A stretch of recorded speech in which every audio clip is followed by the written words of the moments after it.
All right. Okay, there we go. There we are. We are live.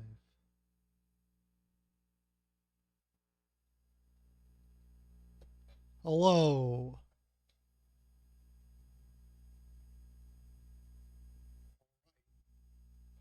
Okay, we're good. All right. Gonna wait for.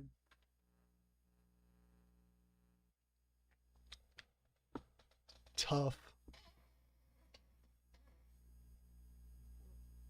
All right. I'm gonna wait for some people to get in here first. What if we can feel the sunshine? I don't know what to say in response to that. Can you feel the sunshine?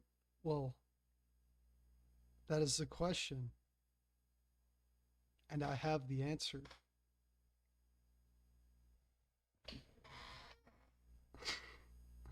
Anyways, I don't think I have to explain this stream. There's not really anything deep to it. I guess a little background. I wanted to do a video about the PS1 Namco Museums, but I just decided to stream them instead. This will be what I want to avoid what happened last stream. I don't want to go as long. I want this to be pretty short. So, yeah. Hitting your tongue as you fall asleep? What? What do you mean?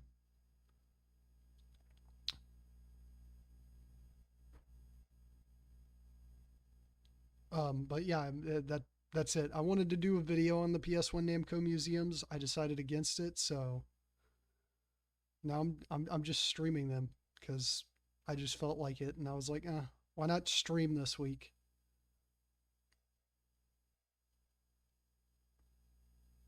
Okay,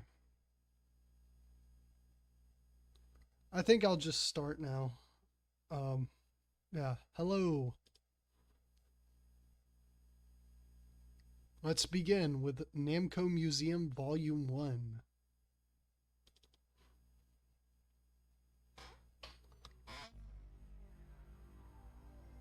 Okay, hopefully that isn't too loud. Hopefully you can still hear me. Um, yeah, I do have a video planned for tomorrow. Hold on, let me.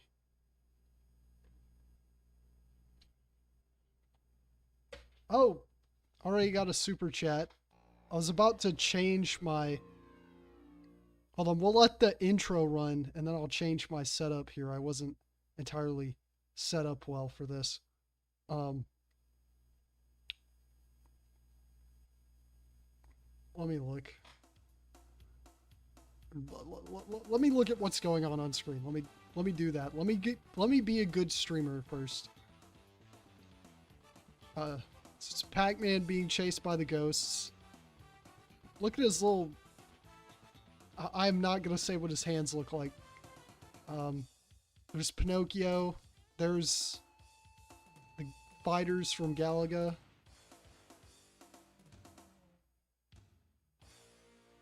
And he's all sad and lost, but hey, it's his wife. Alright. They show up at the Namco Museum. Okay, let me move some things around first. Well, let's... Ta-da! Namco Museum, Volume 1. Okay, let me move some things around first so I can look at this. Oh, so the super chat, let me see that. Oh, goodness. Whoa, jeez. Okay. Okay, now I can't see that much better. Okay.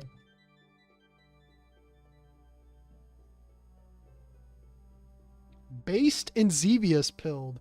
Thank you for the super chat, Neo Sableye. Yes, I have heard of Harada working for SNK now. It's very interesting. I'm excited to see what he does.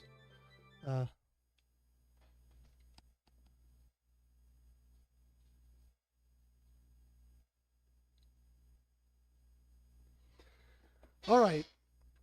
So I guess we can begin now. Um, let me. I was moving some things around so I could see the chat better on my other screen, on my laptop screen. Um, yeah, but basically this is just going to be a very chill stream. Um, I'm releasing a. I guess I want to give a few updates before I begin this. Uh, I am going to be releasing like a pretty big video tomorrow. I did not expect it was going to be as long as it ended up being, but it's going to be 43 minutes long. I'm really excited for it. Um, I guess to give you guys hints as to what the topics. I mean, I already do those community posts where I give hints. First one is a puzzle game franchise. The first segment is about a puzzle game franchise. The second segment is about a franchise that has been owned by two different very major popular arcade manufacturing companies. Yeah, I guess I'll put it like that. And the third segment, honestly, I really can't like.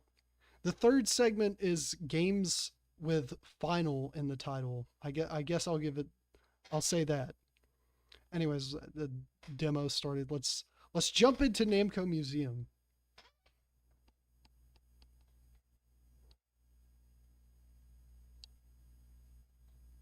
I'm gonna be honest. I actually do mention the Pack family in the video tomorrow, but it has not. None of the segments have anything to do with Pac-Man. Um, my hot take about it. I don't. I don't mind Miss Pac-Man as a character entirely, but I don't like him having like a full family. It's a dumb thing, honestly, though. I don't take my opinion on this too seriously. I don't know. I just think it's. I don't know. Um, I like the idea of Pac-Man as a young person more. I don't know why. Just like look at him. Look, he's young and he's gleeful over there in the corner, looking up at the ceiling. Um, yeah. But no, I don't really know like a whole lot of the details regarding the whole Miss Pac-Man rights thing. But yeah, I will say I do. Pac-Mom is a worse character than Miss Pac-Man because at the very least, you can kind of ignore the existence of the children somewhat with, you know, Miss Pac-Man. You know, it can just be like Pac-Man's girlfriend or whatever. But like the name Pac-Mom literally just reduces the character down to her motherhood. Like I don't know, that just feels like I don't know. Anyways, I am afraid of the Pack Dog too. Now, I think the one with Legend of Valkyrie is volume 4 or 5. It's one of the later ones.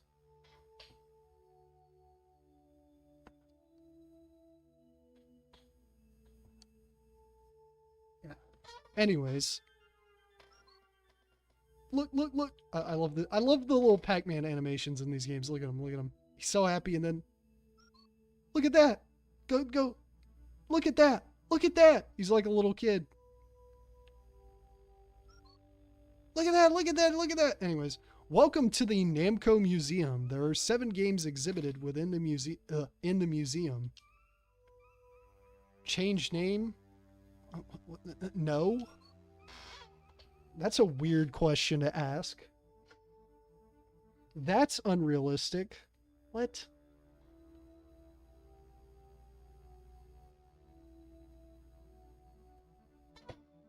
Yeah, it is weird that her name is Miss Pac-Man. Like, anyways, okay. So I actually don't know which game I want to play first. I don't know if I want to go, like, starting from this side or starting from this side. I know there's one thing that I don't want to do, and that's look at literally everything because it takes forever to load. Um, but I don't know. I am thinking of starting with Bosconian because that actually kind of ties into. I mean, some of you may have gotten the hint. That ties into tomorrow's big obscurities video. Um, I do talk about Bosconian for a significant portion of it. I actually got a comment that I saw this morning. I think it was on the second obscurities video, the one with the warp and warp thumbnail, um, where somebody like said basically what I am going to say in the next obscurities video, which is kind of funny, but I have a lot more to say in that last segment. That last segment is pretty long, honestly. I do feel a little bit of regret. I mean, I haven't even released the video yet. It's done. I'm just planning to release it tomorrow, but it's a little long. The last segment honestly could have been its own video. Actually, the Sonic Final Fantasy thing was originally, like I did originally write that for the third obscurities video, but I was like, this should be its own video. And then I have this one segment that's like 20 minutes long. But honestly, I just didn't feel like people would care if it was its own video. So, and that's kind of just what I use the obscurities series for, just so I can talk about things and people will be interested for the fact that it's just like obscure video game stuff and, you know, not shy away from it because it's a particular topic, I guess. I don't know. But yeah, what game do you guys think I should start with? I am feeling Bosconian, but I want to know what you guys think. I guess I should say which games there are. There's Toy Pop, probably the weirdest pick here, but I mean, I guess it is significant. It is basically the last Golden Age Namco game. Like, it's the last game they made before they started, like, making games for their, like, System 86 hardware and stuff. They, like, really started dedicating to hardware. And then, of course, Bosconian, Rally X, Pac-Man, of course, it's in the middle, Galaga, and Pole Position. And then there's a Lounge. I probably want to go to the Lounge last, but what do you guys want? I'm going to look at the chat.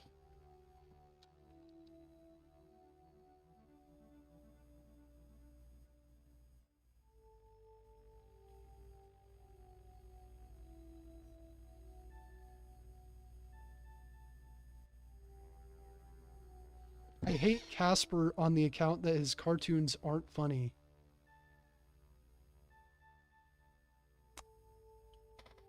I love like Golden Age animation. I don't think I remember a single Casper cartoon. Oh, another super chat. Thank you. Thank you, Seal Lovery. You know what? I'm gonna move this. I keep leaning away from the mic to look at the. Okay, I need to. Hold on. Let me fix my setup again. This is annoying. Boop. Okay.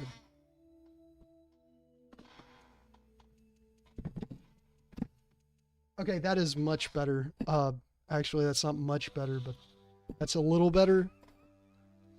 That's much better. Okay. Boop. Now it's back. Okay, I can read your super chat now.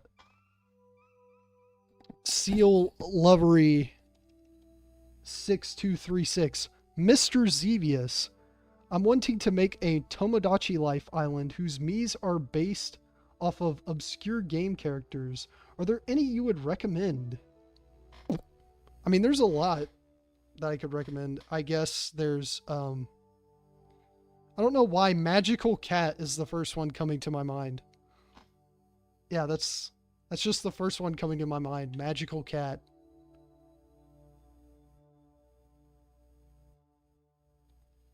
Okay. Yeah, of course I'm based in Toonpilled. I do want to make another video about like classic animation, but I just don't. I've had this idea for like 2 years, but I just haven't figured out how to do it. But thank you for the super chats, people. I'm sorry. I'm discombobulated right now. Um, all right, you guys want me to start with Pac-Man, so I guess I'll do that. Um, yeah, I'm 3 streams in and I still don't have a good setup. JJ Squawkers. Who made JJ Squawkers? I actually don't know.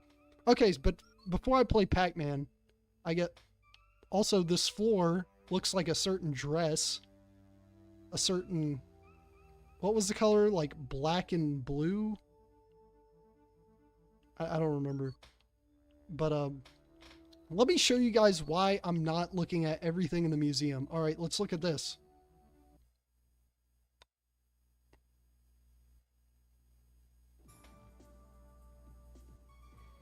Pac-Man promo, not available, given away years ago in Japan. 2 coasters of cork. Power food was called power pellets in English. All right.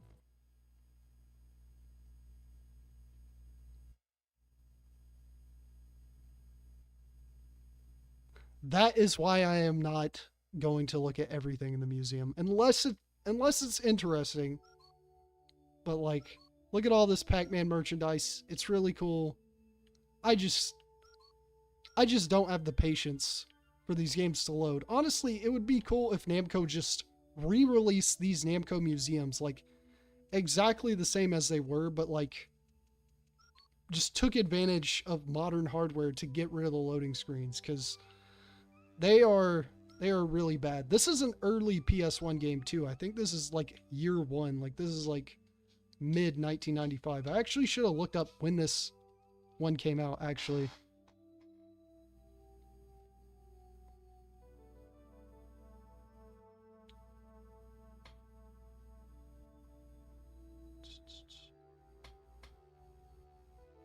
Athena made JJ Squawkers, yeah.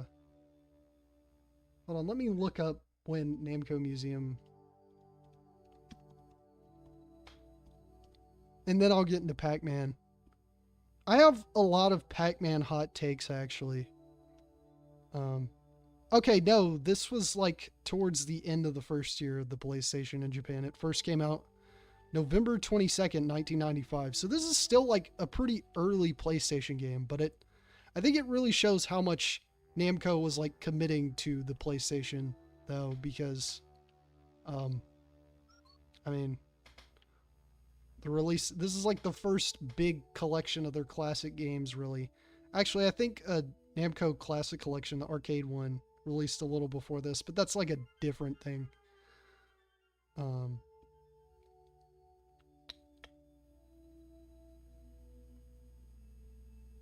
Oh yeah, I need to figure out how to do that, how to like fast forward. Yeah, dang it. Yeah, I mean, if I ever really get into game collecting, I do want to collect all of the Namco museums, because it would just be cool to have the whole NAMCO. That's just like that was a really good like marketing strategy, just having the game's boxes spell out Namco. Yeah.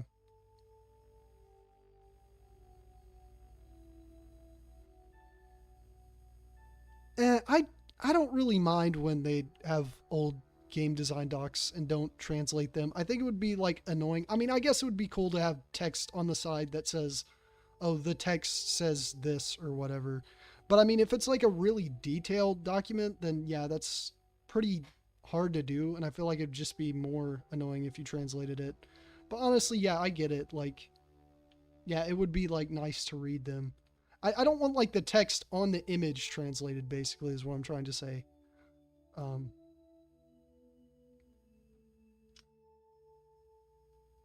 but yeah, like I know that you can play. I think you can play these on PS5 too. I'm not sure actually, but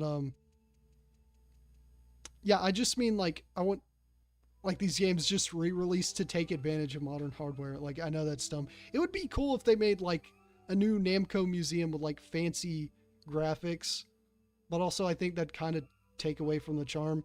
See, that's why I titled this. This was my idea for the video. My idea for the video was I wanted to title it "The Nostalgic Beauty of the PS1 Namco Museums," and I ended up titling the stream what it's titled because basically it's just like, you know, this is an intentionally like nostalgic, cozy feeling collection for like people, you know, who grew up in the early 1980s.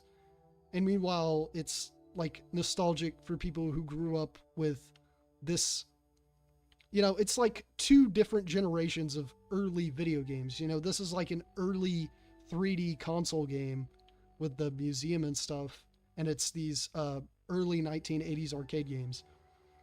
Anyways, liminal space enjoyer. Yeah, that's exactly why I like it. It's just like the liminal space vibe. It's like okay, these, we haven't even gotten to the cool parts. These are the cool parts. These are what I would have wanted to talk about in a video, but honestly, I don't really know how I would have done it. But it's these. These are awesome. Look, it very much is a liminal space. You're like, where, this isn't even like a real place. This is like the inside of a building. There's like a fence that goes to nothing. There's a doghouse. Why is this house shaped like his face? I have so many questions. Post. Pack. There's a neighbor. Who is Pac-Man's neighbor? Who do you guys think Pac-Man's neighbor is? Yeah. But, no, this is the reason I love this. Like, honestly, this is... Oh, what? I did not know you could exit from, like, the side like that. Anyways. Yeah.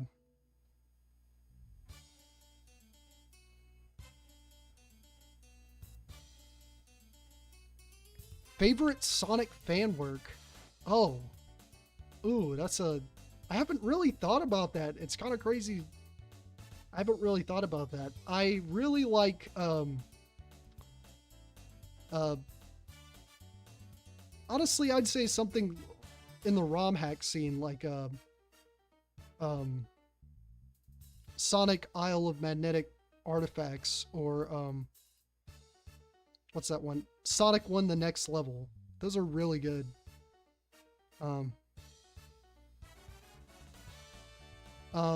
But yeah, anyways, you guys wanted me to play the game, and here's where I get into hot take territory. I don't think Pac-Man has aged all that well. I know that's kind of like a crazy thing to say. My problem with Pac-Man is that it's just if you were here for the Dreamcast stream, basically when I was playing, I think I wasn't even playing Sonic Adventure 2. I was just complaining about it, you know, usual me. Also, this is not an accurate port. Like, it's not, the resolution is not accurate and stuff. It's kind of weird, but it plays the same, so it doesn't really matter. But and also I you know, it's an early PS1 game, so, you know, but I just feel like Pac-Man has been like over optimized. Like, everyone's figured out the perfect strategy for it, and it's broken the game to the point where it's just not fun anymore. But I will admit, like, out of those super like over optimized arcade games like Space Invaders, Donkey Kong, and this, I think it's still the one with the most variation. I just don't like games where there's no variation, unless it's like a rhythm game or a puzzle game or something. Then I'm fine with it. But like in an action game like this, I don't know. I just don't like when there's not a whole lot of variation. And you can kind of just, like, I don't like knowing that there's someone out there who could just play up to level 256 like perfectly, just knows the perfect route every time. That's just kind of lame. But also, that wasn't really intentional. And I feel like the Ghost AI was kind of meant to, you know, offset that, but people figured it out. But yeah, I don't know. That's my hot take about Pac-Man. I don't think Pac-Man is Namco's best maze game. I think Dig Dug is much better. because there's a million different ways to approach that game compared to Pac-Man. Um, but yeah, yeah, and I think Miss Pac-Man is the better game, like most people. Um, but also, you can change dip switches in this game, which is pretty dope. Um, yeah, let's start the game. Let's play Pac-Man. Let me show you guys how terrible I am at Pac-Man. Also, I love this cabinet art.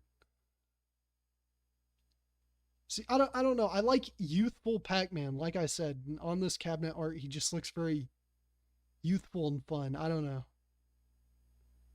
Um, Namco Museum taught me about dip switches. I think I learned what dip switches were when I played like I think it was sub Capcom port. I think it was like Street Fighter 3 Third Strike Online Edition. I think that's how I learned what dip switches were, and I was like, what does this mean? Is this like a literal, because it just sounds like a literal physical thing, and then I like looked it up and I'm like, oh, this is real.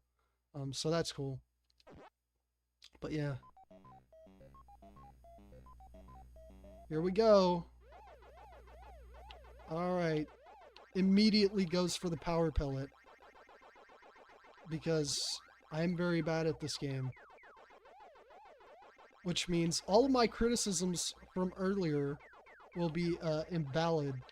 I don't like how people have optimized this game because I play it badly. That's the real reason why I criticize this game. And there we go. Already. Good thing I set myself to have 5 lives. But no, I enjoy Pac-Man. I will say I kind of just enjoyed it more as a kid when I didn't become so cynical about certain game design things, I guess. Whoa! I mean, I think the ghost system is like genius. Like, the ghosts having like different personalities that come into play in gameplay. Like, people don't give that enough credit, honestly, for how genius it is. Whoa! Oh man, as like a game design concept, but yeah, and I mean, there's a lot of games that copy it, like a Door. That's another obscure character you can add to your island on Tomodachi Life. Chun from Door. Actually, I don't. How would you make a Chun me? I don't. I don't know. But okay, come on. That was a bad play. I'm not taking these games too seriously. Like I said, this is supposed to be just a chill stream. It's mostly, I'm just playing the games to play the games, honestly. Just because, like, why go through the museum without playing the games? But mostly I'm here for the museum, I'm not gonna lie. I'm just here to show off the museums. And I'm playing even worse now that I said, yeah, I'm just playing it, you know, not taking it too seriously. I love this. I love the little, you can't get me. You can't see me. Anyways. Nope. Nope. Nope. Nope. Nope. Nope. I want to get the cutscene. I think you get the cutscene after round 2, right? So I want to... Oh.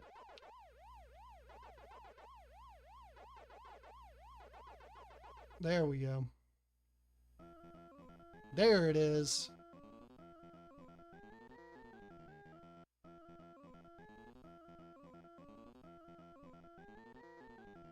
No, I like the fact that he's named Clyde. I disagree. I like how he stands out against the other ones.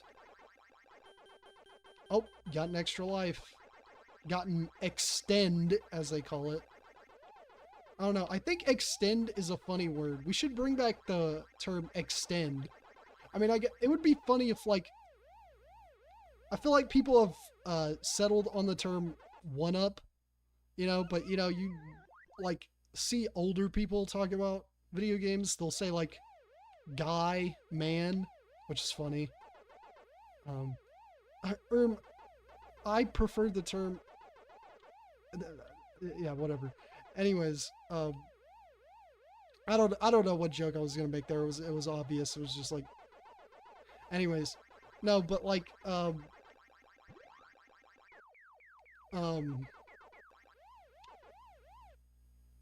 if we called them extends, I don't know. That would be funny if people were just like, get the extend instead of get the one up or get the extra guy or whatever. Um, free guy, yeah. Anyways, yeah, that was Pac-Man. So if you guys remember, I guess I should have put a game list on this too. I mean, you can look it up, but if you guys want to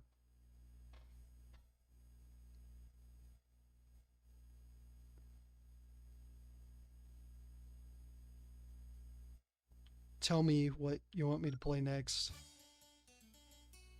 I'll go back out to the... Are these packed plants? You know, I like how you can look up, but you can't look down. What are these? Packed plants? You know, to be honest, this is probably the weirdest part of the museum because, like, they did not know what to do with Pac-Man, like, based on the original game. It's just too weird and abstract. Like, the original Pac-Man game, literally, basically, the only real environment just is the characters. Like, you can create, like, an environment based vaguely on the look of the maze, but, like, it's just, like, this weird neon-looking thing. So I guess they just based it off, like, you know, the later Pac-Man stuff, where he has, like, a house and stuff. Like, this is clearly based on, like, Pac-Man 2 or something. Go in the house? You cannot go in the house, sadly. Well, until the one with Miss Pac-Man. The one with Miss Pac-Man, the Miss Pac-Man Museum actually takes place in the house. So that's cool. And Miss Pac-Man is there, which is really weird. But yeah. Hold on, which one is that in? Okay, that's in volume 3.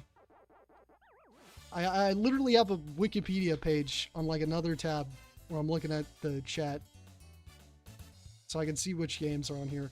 But anyways, if you want me to tell you which games are on this one, Rally X, Galaga, Bosconian, Pole Position, and Toy Pop.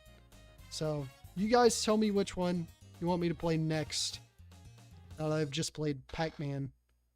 Bosconian. No, this is the in disc, the first one. Oh yeah, the white room for Toy Pop. I mean, I'll show that later. If you guys want Toy Pop next. Somebody said Bosconian.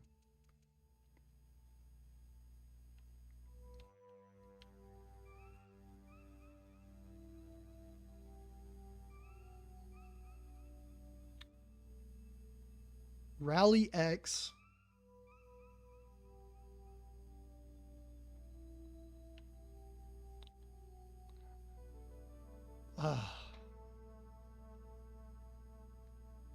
I'm already getting exhausted from all the Pac-Man divorce jokes.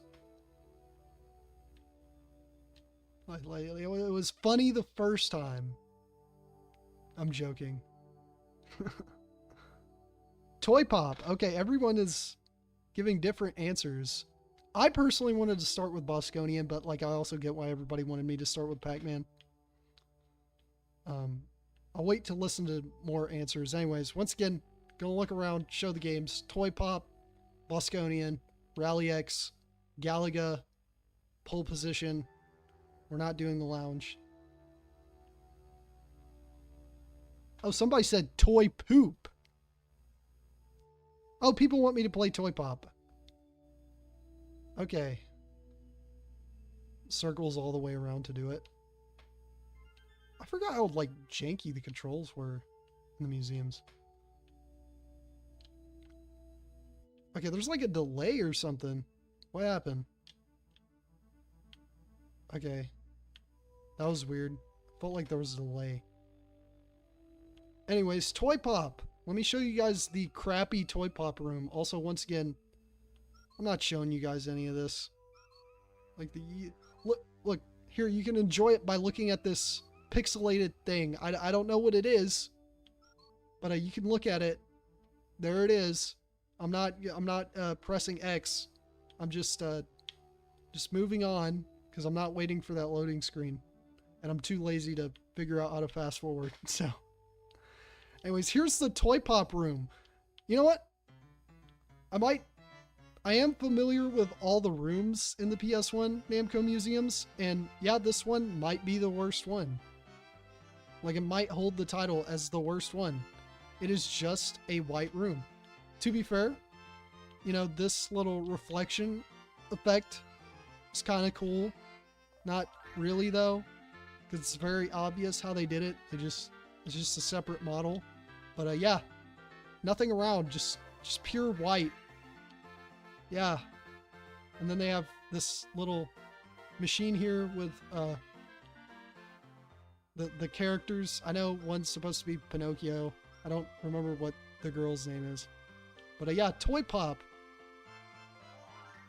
The last classic Namco game. Not the last good pause. That's not what I meant, but I mean the last game from what I would consider like their first classic era, like their first 30 something games.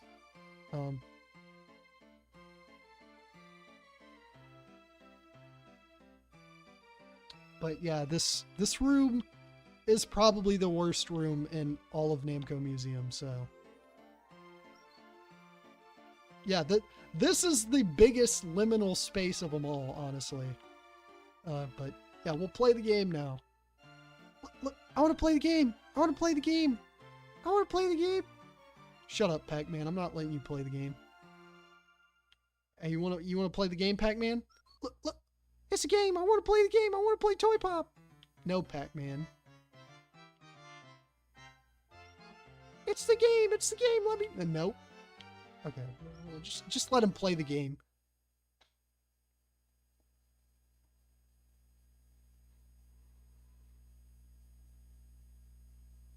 Now imagine this, but like every time you wanted to look at anything. Hold on, let's mess with the dip switches first. Let's make the game easy. Let's babyfy it, because I'm a little wimpy gamer. Pause on, stage select off. Okay. Lives 1. Yeah, let's just get 1 life. Not use. Test switch. Yeah. It's really cool because I think these are actually accurate. Also, another fun fact about Toy Pop. It was made on the same hardware as Libble Rabble. It doesn't use the twin stick thing that Libble Rabble uses, but yeah, that's cool. Little Red Riding Hood. That's not her name, but I think that's what she is based on. Yes, Namco Museum in VR would be pretty cool.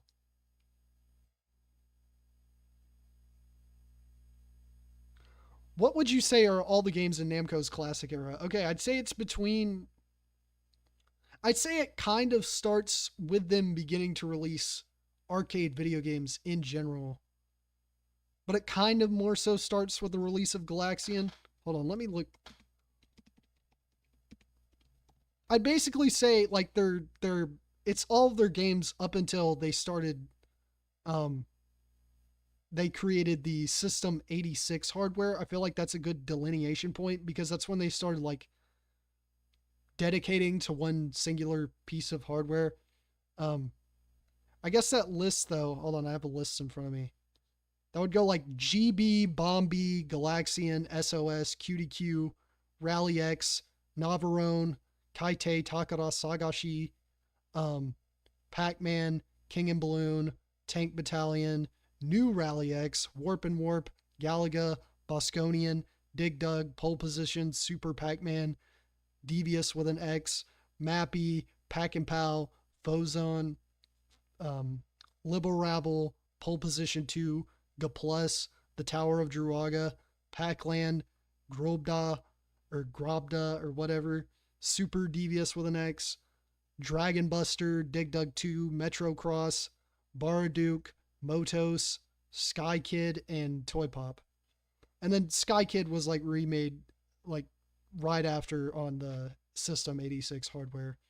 Um, and then after that, you get like a couple of weird games like Hopping Mappy, The Return of Ishtar, Thunder Scepter. Like there's a clear delineation point there. And I think this was when Namco was at their most popular too.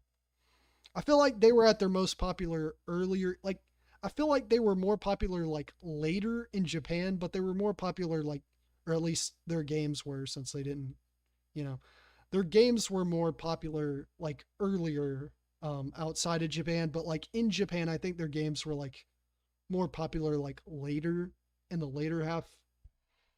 But like, yeah, I think this is what I could genuinely consider like the golden era of Namco, I guess. Um. Anyway, oh,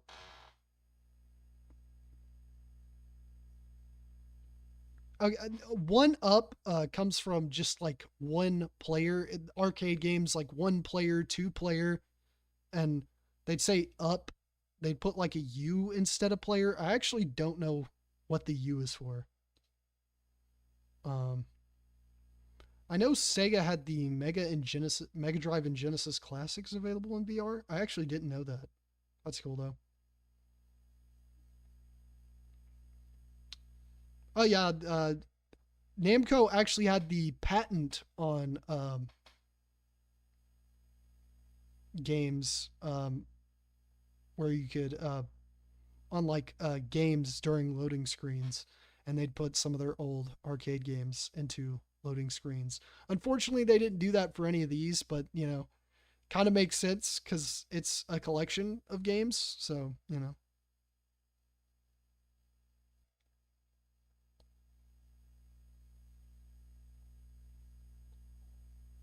but yeah. Anyways, let's start Toy Pop.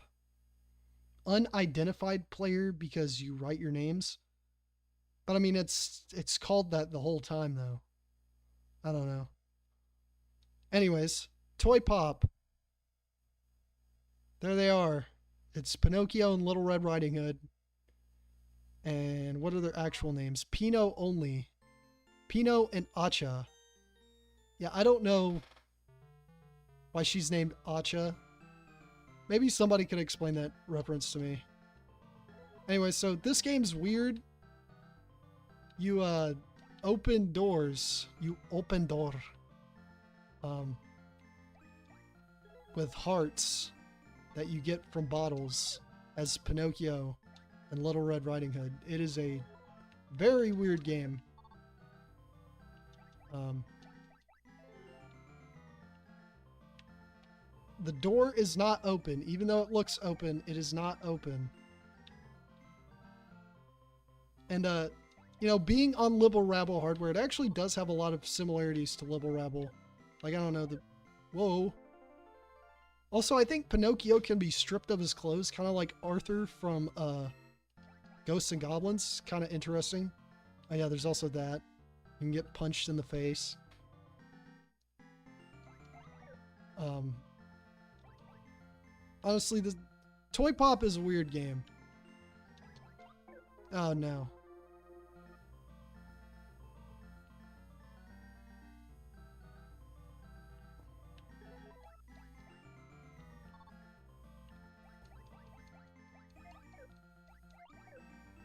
But yeah,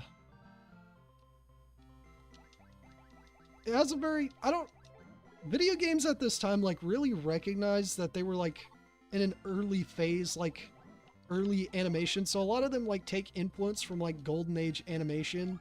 And so they have like all this ragtime music, like Mappy does it too. There's like Pac-Man and Mario and just like all these mascots. And I don't know, I find that kind of interesting.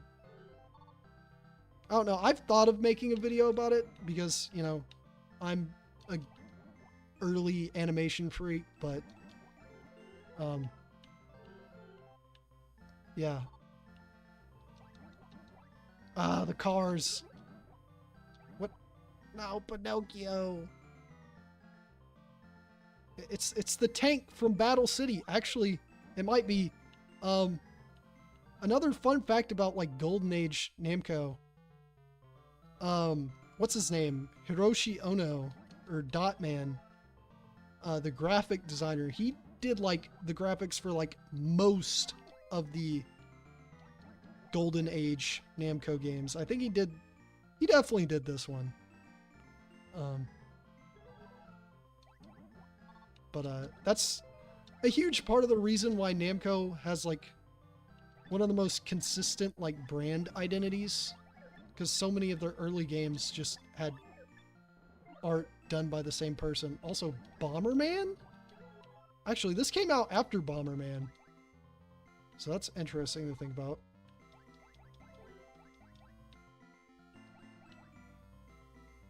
Actually, these dudes do look like the enemies from Bomberman. Anyways, it's very weird to play this game because this is actually like a goal-oriented game and not like a score attack game like Pac-Man, but you know. Whoa, that's his name. One game I think that's very interesting to me with the whole like ragtime thing. Like another example, like there's that. This isn't really ragtime though. Mappy is definitely very ragtimey. And like the Sonic 1 8-bit Jungle Zone and some of the other music is like very ragtimey. Because I think Yuzo Koshiro he just saw like the character design was kind of like classic cartoon inspired, so he made the music like that. But um,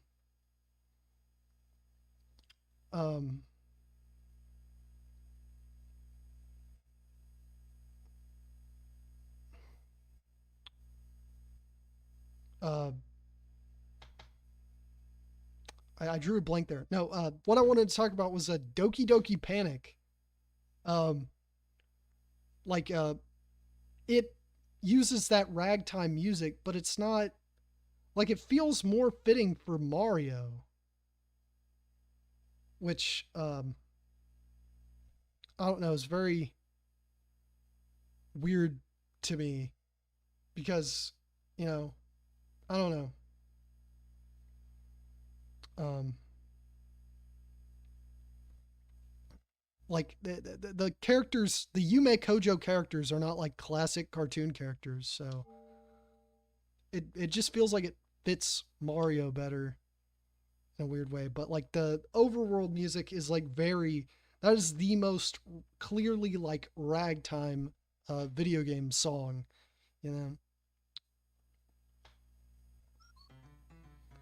Hold on, you guys were talking about this.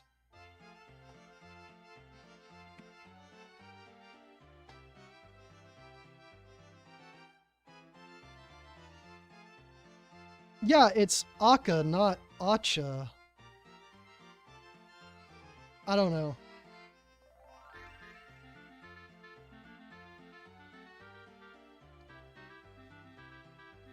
If Namco Museum continued format with Volume 6, what would you like to see included? Honestly, it would have been cool if Volume 6, if the cover was like a T, and then it would be, I would, it would, it would be cool to see like, games like Battle City and Warpman on there, and just some of their console games. Um,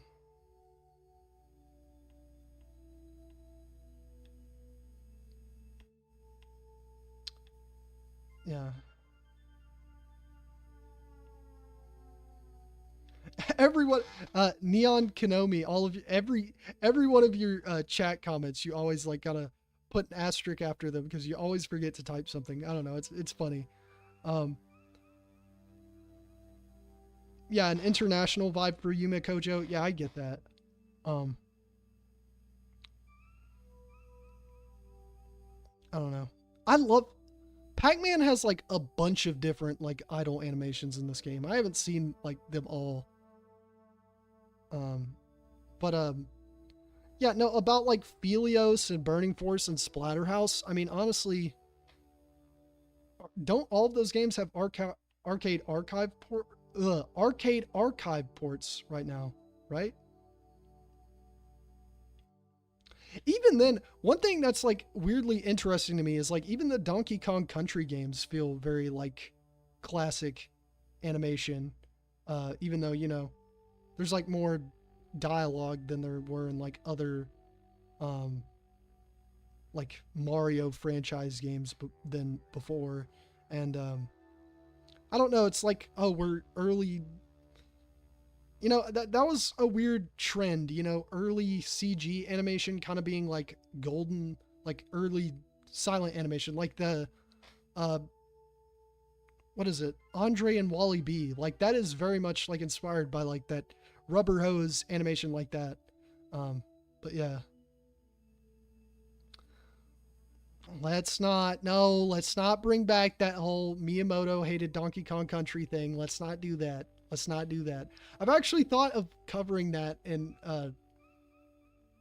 actually, speaking of Miyamoto, I guess, do you guys know about that quote that Miyamoto said, like, if he worked on, like, any other game, he would have loved to have worked on Nights into Dreams? Like, I've thought of covering that in, like, a mysteries video. Um, but yeah.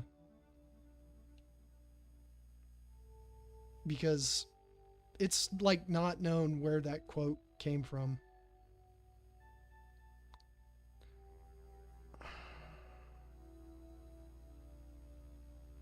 I'd, Tex Avery, I'd say it's closer to Chuck Jones, but even then, I feel like it is still more kind of like black and white cartoons in a weird way. I don't know how to explain it.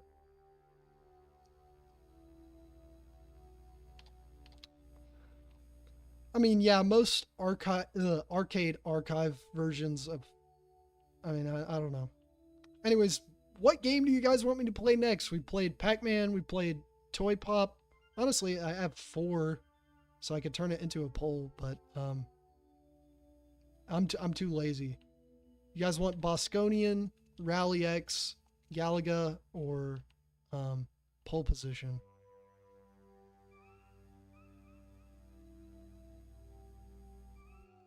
Yeah, the Plock thing. What I find interesting, I need to look into this, is him saying he thought like Plock could be like the third place platformer behind Mario and Sonic.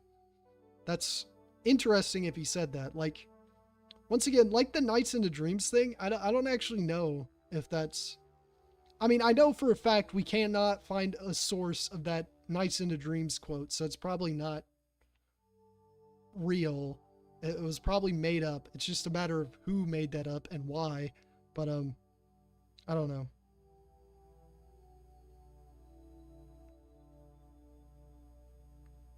George Powell's Puppet Tunes. I'm guessing it's okay. What I'm trying to say is like it's more like in this. It feels like very much still in line with like that early like silent cartoon style. I don't know. Not really like the art style. Like the art style is obviously like it doesn't even really feel. I don't know how to explain Donkey Kong Country, but yeah. Well, Knights was designed by Naoto Oshima, who is most famous for designing Tyrone from Fantasy Star.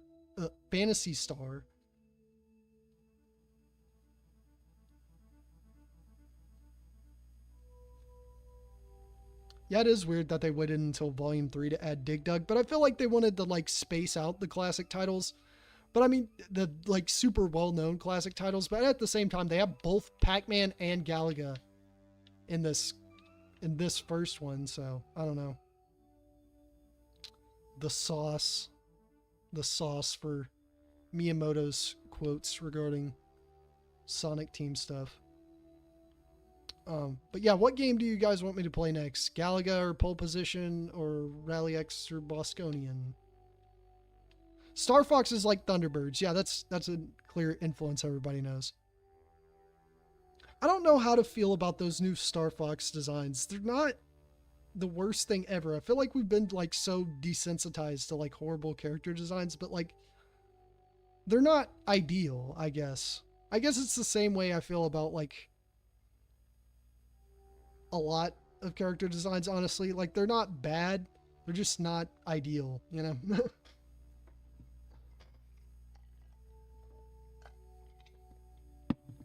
I don't have the strongest opinions on Star Fox though, because I'm not like a big Star. I mean, I like Star Fox, but honestly, it kind of makes sense why they've been remaking the same game for 30 years. Because, let's be honest, it's the best one. Bosconian. I'm going to wait for another answer. But, you know, I am leaning towards Bosconian. Bosconian. Okay. Yeah, we got 2 Bosconians. So, I'm going to play Bosconian. I think they're really ugly. Yeah, I mean, I think it's weird when it comes to like character designs. Like a lot of people say, look, like one minor design, like I guess a good example would be like Sonic's muzzle curve. Like I agree with people on that, but I just don't agree with the idea that like, look at it, it's hideous. It's like most people aren't gonna notice it, but like, yeah, I kind of prefer when it like he has more of the muzzle curve, but like it's not hideous when he doesn't have it, you know? Like I think the only like super hideous Sonic designs are like the initial movie design, the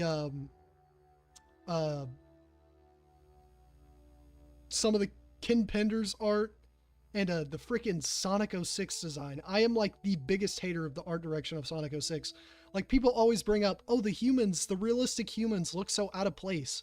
But like people forget they literally redesigned all of the characters to make them look more in place with the characters. But I don't know.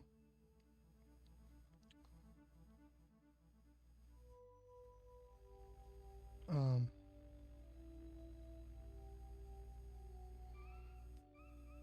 I mean, to be fair, the footage of like the gameplay for the new Star Fox game looks pretty good.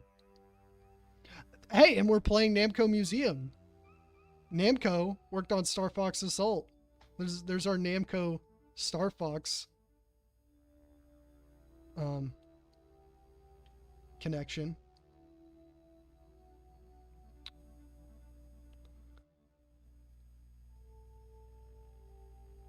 Yeah, like artistically, I feel like Donkey Kong Country is definitely like inspired by like puppetry, because that's kind of what they had to go off of for like 3D character designs.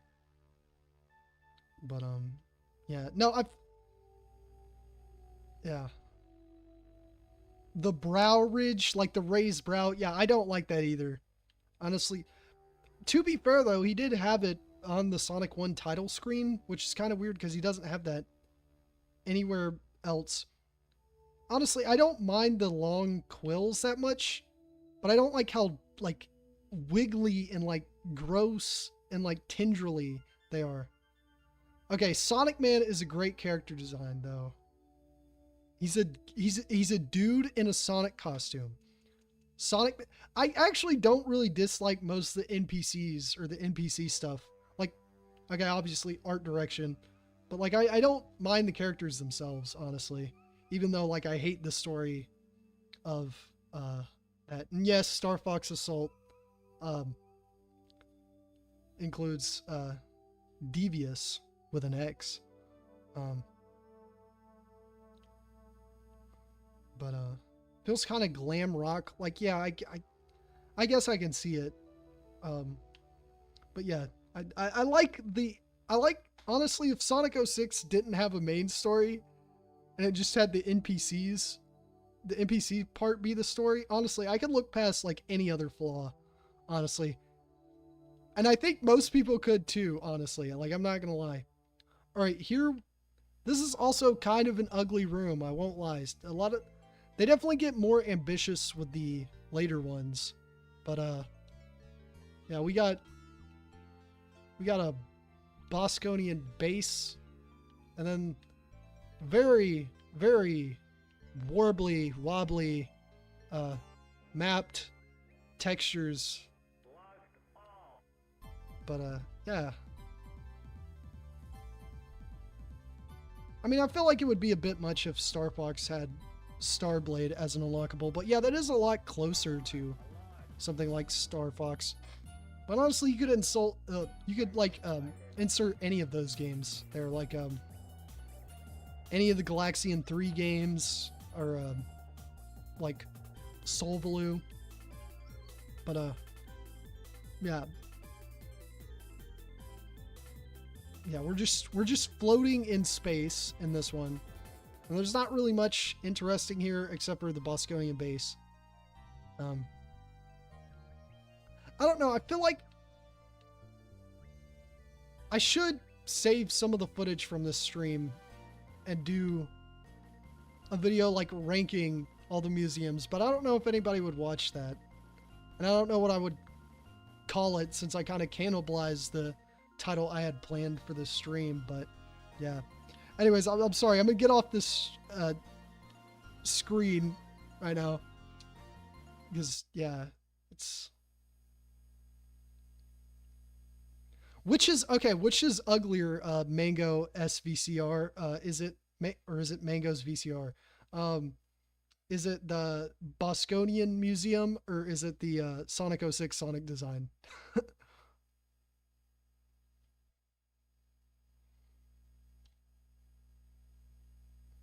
Yeah, I just felt like titling the streams like my regular videos. I don't mind the music. I like the vibe they were going for, but yeah, it's with the PS1 texture warping, it's not the best thing ever.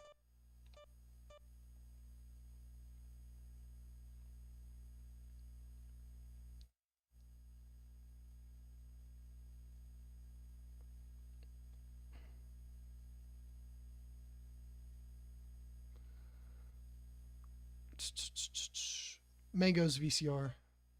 But yeah, which is worse? The Sonic 06 Sonic Design or the Bosconian Museum? The Bosconian Museum. um, lives. 1 or 3? Or 5? Okay, what? Is that for like player 2? They give player 2 less lives? Okay. Oh, nostalgic beauty? That's on purpose. That wasn't an accident. I didn't accidentally spell it twice. It's how I'm nostalgic for this collection that is like centered around nostalgia, basically. Just like, yeah. I kind of like the PS1 and Saturn like texture warping effects a little bit. Sometimes they look cool. But yeah, I mean, in a case like the Bosconian Museum, yeah, they look pretty ugly. But yeah. Yeah. I feel like I'm going to have to explain. I feel like a million people are going to come in and be like, nostalgic, you made a mistake. It's going to be like, no, that's the point. It's, I tried to explain it earlier. It's like nostalgic for this collection from 1995 that itself is like a nostalgia piece for like the early 1980s. Anyways, Bosconian or Star Destroyer Bosconian. That's kind of weird. It has like a longer title, sort of. Anyways, I love this game. This game is actually like... None of the rooms look ugly. I mean, the Toy Pop room is kind of unappealing, but yeah, I wouldn't say it looks ugly. Alright, let's get these Teenage Mutant Ninja Turtles. Aloy. There's the voice. I talk about this in my next Obscurities video, so... I don't really have much to say about this game that I'm not going to say there. I don't really have much to say about the series that I'm not going to say there. Honestly, it's going to be the most comprehensive Bosconian series overview you can really give. There's the formation attacks. I like that this game has a lot of the same appeal as Xevious, but not really. I don't know. It's kind of cool. Ah! Ooh, that was actually scary. Double nostalgia. Should I call it double nostalgia? Should I go in and rename it? I actually don't know how to rename. Oh, I hit the mine. Of an Enterprise. Yeah, I've seen that. There's the ship was supposed to look like the Enterprise. I think there was like some Bosconian stuff in Galaga too, because this actually came out before Galaga. This game was honestly like ahead of its time in so many ways. It's actually insane how like unpopular it is. Because this is a great game. I also love the enemy design in this game. I don't know, they kind of look like... I don't know how to describe it. They don't... There's not really like a specific style to it, like Space Invaders or Galaga or Phoenix or something, where it tries to look like a certain animal or something. A certain type of animal, but... Goodness. They are going to war with me. I think this game has a sort of dynamic difficulty system like Xevious. Ah! No! Oh! You gotta hit the red one. It doesn't use the same engine. I mean, I guess you could call it an engine.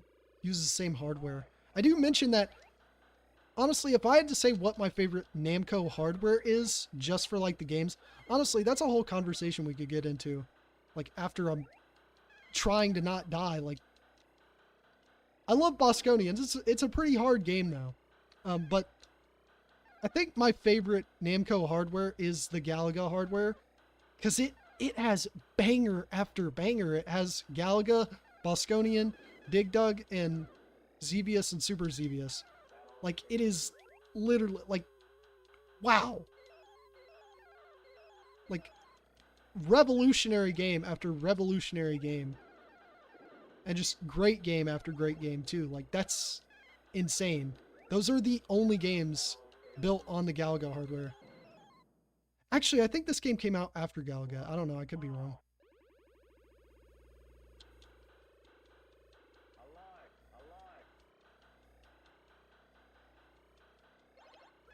You know, it is kind of interesting to think, though. There probably is a universe where this is like... This is Galaga. Well, I don't know if it'd be called Galaga, but... It is like the sequel to Galaxian instead of Galaga. That would have been interesting because every game would have been very different. But, you know. Trying to get the... Ah! There we go. But yeah. Nostalgia times 2.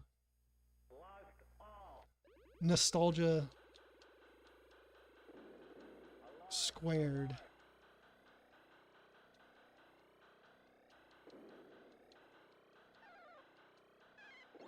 Galaxian Squared, that's what this game would have been called, of course.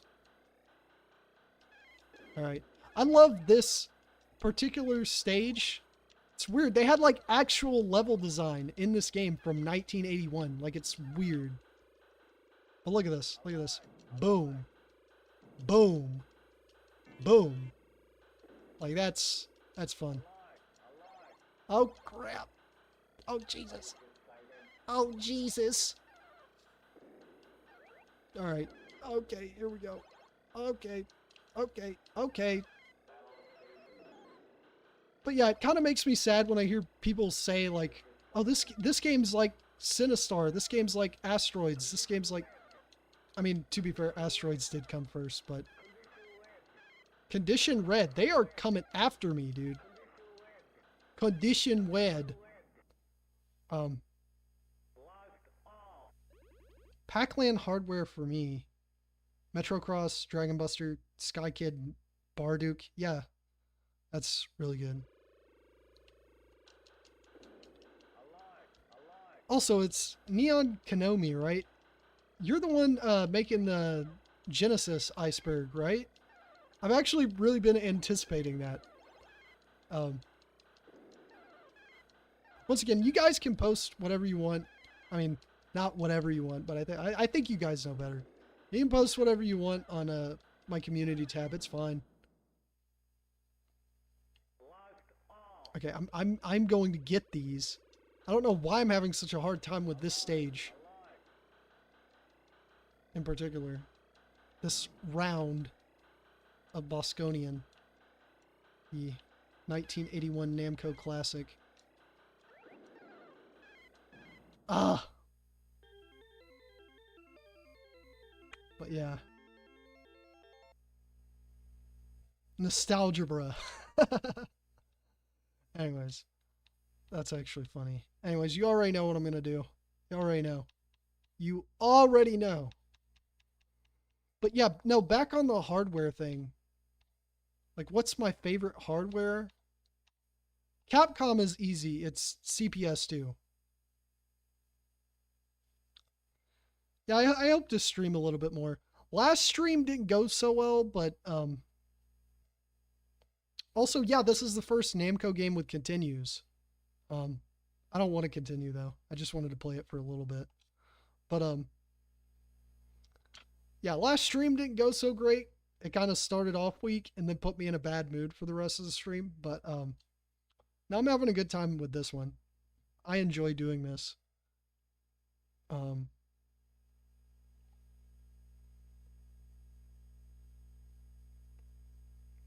But no, back on the whoa. A return to museum. Back on the thing of like favorite like hardware, like arcade hardware. Capcom, it's definitely CPS2. And Sega, I have no clue. They have so much like hardware with like great libraries on it. Oh look, it's the best museum in the game. Look at it. Look how good it looks. Oh yeah, look at that. Look at that. Oh yeah. Anyways, let's get out of here. But Konami, I don't know. But Taito, the F3 system hardware, that's some of their best games.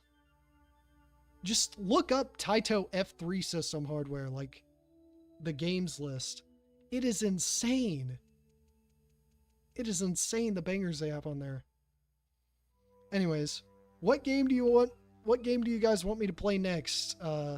Rally X, which is, I point this out in the next video. Rally X is very similar structurally for to Bosconian. And then Galga and Pole Position are the only ones we have left. I'll do the lounge last. I actually do want to go in the lounge. I know I said I wasn't going to look at like everything for every game, but yeah. Dragon Spirit is also a rather good game. I think that was on System 1. System 1 has good games. Actually, I still have that Wikipedia article up and look. Yeah, that was a System 1 game, I think. Dragon Spirit. Yeah, System 1. What were the System 1 games? But not Naomi for Sega. That's a pretty good one. System X and 32. Pretty good. Yeah, Dragon Spirit is in Volume 5. I will be honest, I'm not like the biggest... I do consider there to be... I don't talk about this. I allude to it, but actually I feel like maybe if I get another chance to talk about this, I could talk about this again in a future video. But I do feel like there was a sort of dark age for Namco's shoot-'em-ups. Because, like, I don't know, when you literally have, like, two of the most important and revolutionary shoot-'em-ups and just impactful games in general of all time in the genre, like, you know, Devious with an X and Galaxian, then, like, it's kind of, what was I gonna say? Yeah, you're gonna be held to like pretty high standards, you know? And I feel like Namco's later shoot 'em ups are like very basic and not very creative. But yeah. Yes, I actually think I talked about that story in my the Rally X and Pac-Man story in my Super Mario Brothers video. I do kind of want to do more videos like that. I just don't know what game I want to do. It has to be a game like I'm super knowledgeable of. But yeah, what? Anyways, once again, I'm asking, what game do you guys want me to play next? Rally X, Galaga, or Pole Position?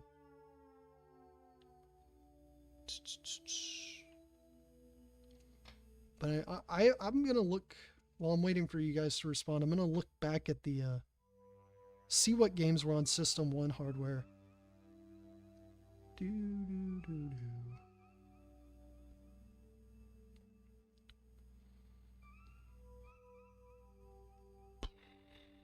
Yokai Dochuki, Dragon Spirit, Blazer, Quester. Quester is not a very good game, by the way. That is not a very good Arkanoid clone. Pac-Mania, Galaga 88, World Stadium, Bravo Man, Marchin' Maze, Barduke 2. Barduke 2 is like the Despicable Me 2 with like the little those little alien things. It's like Despicable Me 2 with the minions, because they plaster them all over that game. Anyways, World Court, Splatterhouse, Face Off, Rompers, Blast Off, which I'll be talking about soon. Dangerous Seed. See, that's what I don't like Blast Off and Dangerous Seed like at all. They're like technically competent games, but like design wise, they're just awful to me. World Stadium 89, Pistol Daimyo no Boken. Really strange game. Sokoban Deluxe. Yeah, Namco made a Sokoban arcade game. Puzzle Club, World Stadium 90, Tank Force. I actually didn't know Tank Force was a System 1 game. But, yeah, anyways, what? Nobody has answered. Or it's not loading any answers.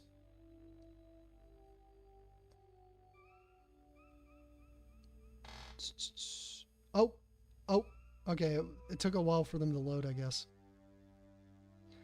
Yeah, I've actually thought of doing a video. I think I even made a list and then I forgot about it. I may have deleted it actually, of like single screen shoot 'em ups that came out like after Xevious basically killed the genre, sort of.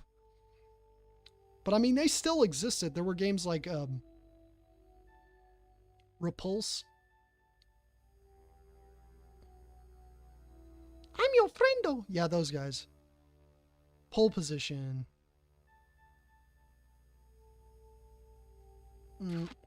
Never seen Pole Position? All right. I'll play Pole Position. What's interesting to me, okay, something I was thinking of, Sega could never like choose, they could never settle on like one racing franchise, while Namco like eventually settled on Ridge Racer. So it's kind of weird. Namco did like, they were shaky early on. They had Pole Position, then they had Final Lap, and they had like a few weird little things here and there. But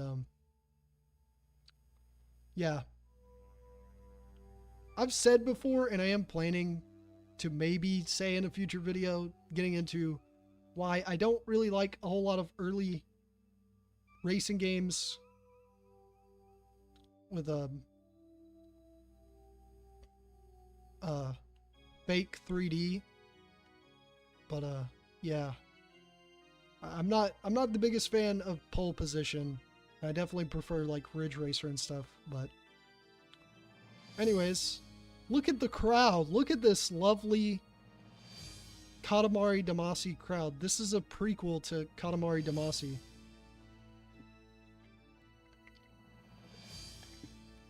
Had to get a drink.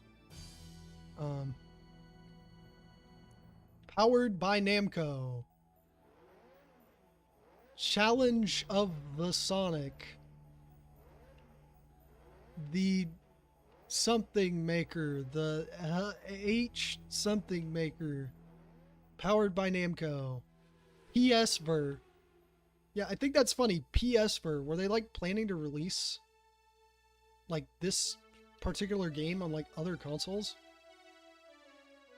Game Room. Closed. Namco. I like reading all this stuff. This is Toy Pop, Pac-Man, Rally X. And they don't reference the other games for some reason. Yeah, that's weird. Anyways, let's play Pole Position. Pole Position is probably my least favorite game on this collection, honestly. Yeah, EA was the same. Hot take about EA. I like EA games. I hate EA as a company. They own fantastic franchises because the companies they own were like actual good developers. But like EA as a publisher has always been bad. EA was never good. Let's not, you know, the whole Sonic was never good thing. EA was never good. Like EA was always bad. Um, and let's not. I hate seeing people be like, oh, like you look into it. EA was just always evil. Um, like a Richard Garriott really did not like the fact that his only real option was to sell off Ultima to EA. So he made like characters based on like EA and like Ultima 7 and stuff. But yeah. I mean, yeah, they have a few like Sega does have a few like racing franchises, but yeah. Yeah, there is Namco Museum on. There's other Namco Museum games, but like this particular game wasn't ported to other systems at the time, so it's kind of weird. Um, yeah, I'm not very good at this game because I just don't like it on principle. But you know, it is kind of an important game, somewhat that deserves to be remembered. But out of all these old Namco games, it's one of the ones that I least like going back to. But they made Populous. They didn't make Populous. They published Populous. EA. It's not that their games were always bad. It's that they were always like evil as a company. Like I just hate when people say that like EA used to be a good company. Like, are you insane? Like I mean, saying that about any company is kind of just like kind of cringe. But like EA especially, no, they were always evil.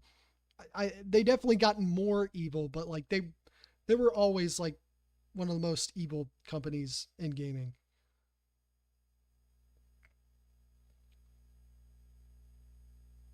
What do you mean? Like they never made a port of Dragon Spirit and Valkyrie no Densetsu to the Genesis? They made ones for the PC Engine. That is weird because there is no crossover like between. It's weird like these arcade companies would never like cross it. They'd never like release the same game for like different systems during like the 16-bit era. Like Namco's Mega Drive and PC Engine libraries are like completely separate from one another. Um, they never like, but I mean, you could say like the same of the opposite. Like, why didn't they port Philios to the PC Engine? You know, but what's another thing? Like, I guess a weird thing is like Taito ported the New Zealand story to. I think it. There are a few games shared. I think it's the New Zealand story. Um, what is New Zealand Story, Roston Saga 2, and Bullfeed are like on both the PC Engine and Mega Drive. But yeah, I don't know. The Taito was okay with doing it, but not Namco, and it's very weird. It's like, okay, why was this game like made for the Mega Drive, and why was this game made for the PC Engine? Like, I don't know. The Tower of Druaga.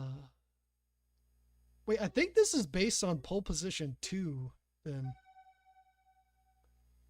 Yeah, that's another interesting thing. Like Splatterhouse was on PC Engine, but the sequels were on Mega Drive.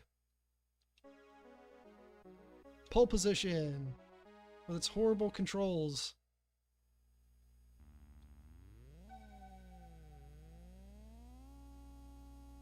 Oh, I love this in my one ear. Yeah, the first Rolling Thunder, and then Rolling Thunder 3 wasn't even, for the Genesis, wasn't even released like outside of North America, I don't think. But yeah, there's all these little Namco advertisements. Like look at these impressive graphics. This game's so amazing. Okay, honestly, I did not know the sound panned to like one ear, but that is very annoying. And that makes me not want, that makes me want to end this like immediately. Hey, you can't pass me. What are you doing? Yeah, I'd much rather play like Outrun or something than this. Or, you know, like a 3D racing game. Yeah.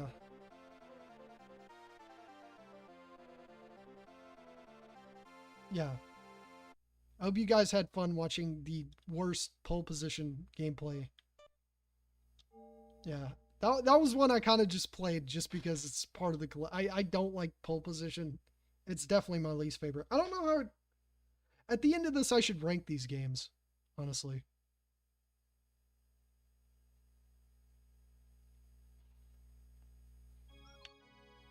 But I got Galaga and Rally X left. So what do you guys want to see? That's another thing. That's a problem. I never bother to do that in those super old racing games. I never bothered to switch gears. But I don't care. I don't like them. Okay, I just don't like them. Anyways. But what do you guys want to see? I actually don't know, but I know there was a Nadia, like Namco released a Nadia game for the Mega Drive. I don't know about the this other one. But yeah, what do you guys want next? You want Rally X or Galaga? The ultimate decision. Rally X or Galaga? Galaxian 2. To end on Galaga. Okay. Two conflicting answers. And you know what? After this, I will rank the games, because why not? I can rank them alongside Volume 2 as well when we get to that.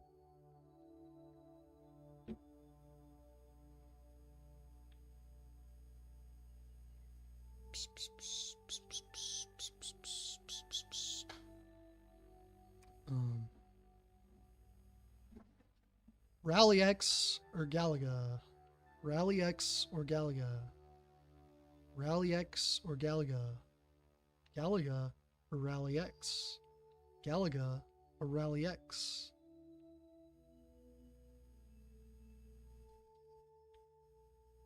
Rally X. Galaga.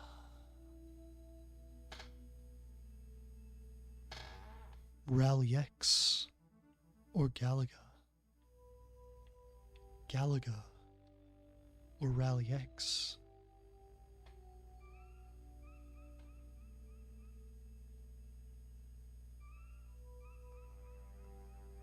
Pac-Man. I already played Pac-Man. Yeah. Oh my lord. Oh my lord. Oh my lord. I got two more answers. And it still evens out. Which one is it? Rally X or Galaga? I gotta do... How am I gonna do like a digital rock, paper, scissors with the chat here? The big question of 81. Yeah. You walk in arcades. Do you want to play Rally X or Galaga? Honestly, I don't know. I don't know.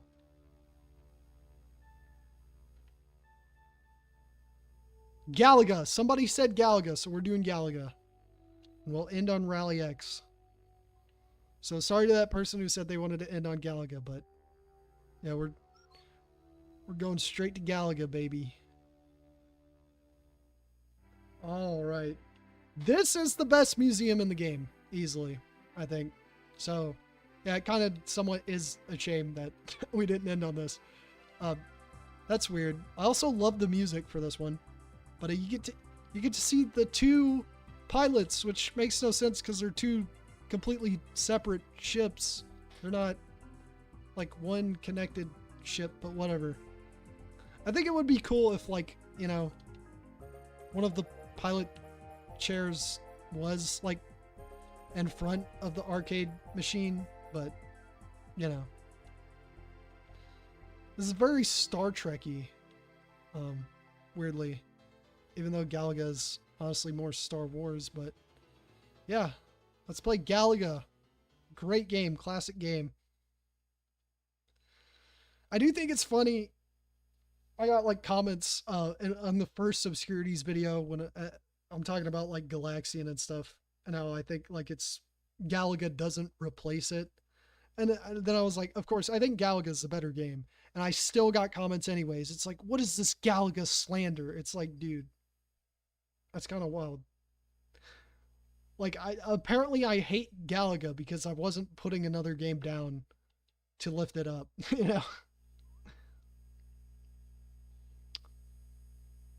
An arcade, Sega Arcade, Namco Arcade, um, Iceberg. I have been thinking of doing a video, but it's just way too ambitious where I like pit like Sega's arcade games against Namco's arcade games on like certain aspects and like them in general in certain aspects. So like who had the better music or whose games generally had like the better graphics or who had the better racing games, who had the better shoot 'em ups, you know? Um and just like pitting them together and like, you know, which one of those was the best in that aspect um of both the two. Yeah, I don't actually remember when I first figured out the ship grabbing thing in Galaga. What's getting that weird lives thing? That's weird. Is that like player two? Whoa. Then okay, flipping this on increased it for this other one. That's interesting.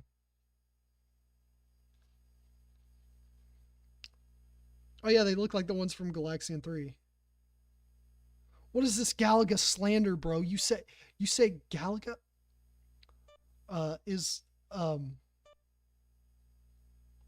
yeah, horizontal, wide horizontal. I'll do simulated arcade, but yeah, a lot of these games aren't really accurate, and I don't know. I don't know what like limitations they had to deal with on the PS1 because I feel like the PS1 shouldn't have that many limitations, but you know, I guess it is what it is. Yeah, this Galaga slander, this game that I really love, but I also like Galaxian. Like, how dare I? How dare I? And then there's G Plus. I think G Plus would be a good game if it didn't have checkpoints. Like, that's honestly like kind of insane. Checkpoints is a little crazy. But I do like the whole like I do like the mechanics and especially like the visual style of G Plus. I think I talked about that before in a video. I actually don't remember. Oh yeah, I did talk about it in the creepy endings video.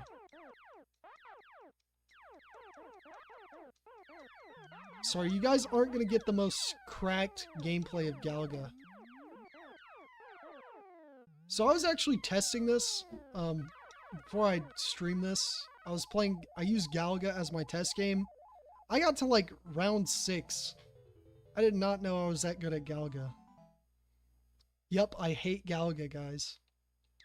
I absolutely hate this game. I can't stand it. I'm not having fun right now.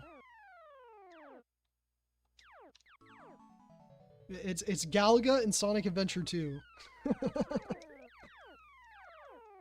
Oh my lord. Ooh, got him.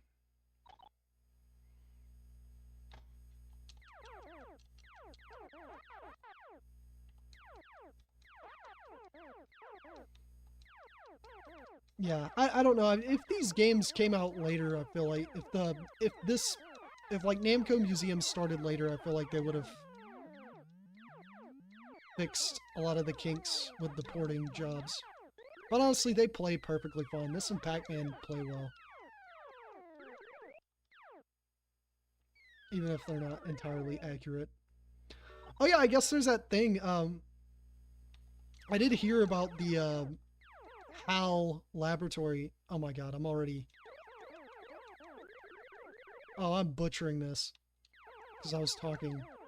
The HAL laboratory port of Galaga. That's kind of crazy. They like reconstructed it, but like they don't have the character ROM at all. Like the game could have looked completely different. So like I don't the game's still lost to me, honestly. But yeah. I guess to explain that, just in case you guys didn't know, people found when Nintendo was trying to sell the family computer to Atari, they made HAL make some ports of like Western arcade games, and people thought it was just Western arcade games that they made, and HAL released like some of these later on their own. But another game they made as part of the pitch was actually a port of Galaga, because apparently Atari had the rights, the console rights to Galaga. So yeah.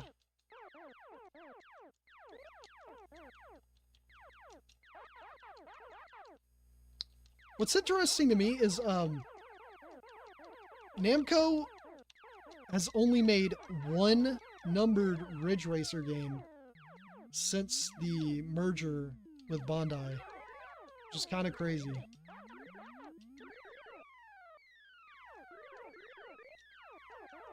Okay, usually I lose the second ship like really fast, but that is not happening. Okay, well there it is. I lost both. That was perfect timing. Clip that. Clip that, chat. That's a stream highlight right there. Oh my lord.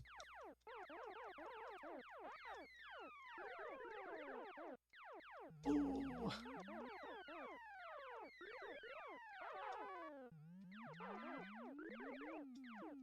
One of the things Galaxian was really influential in that I don't think it gets enough credit for is that it was like one of the first games with like intentional scaling difficulty. Like Space Invaders, like enemies are like more aggressive the more you play. Dude, once again, I did not know I was this good at Galaga.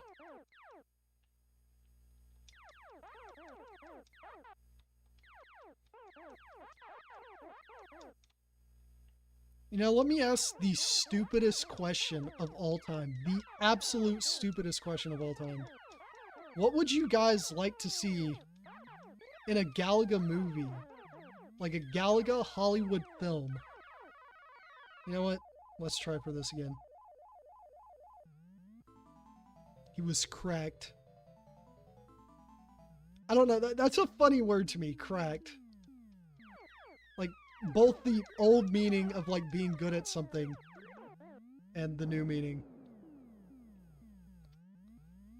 But yeah, I didn't realize I was cracked at Galaga. Oh, there we go. There we go. All right. I genuinely want to hear though, what would you guys like to see in a Galaga film? That's an interesting conversation starter.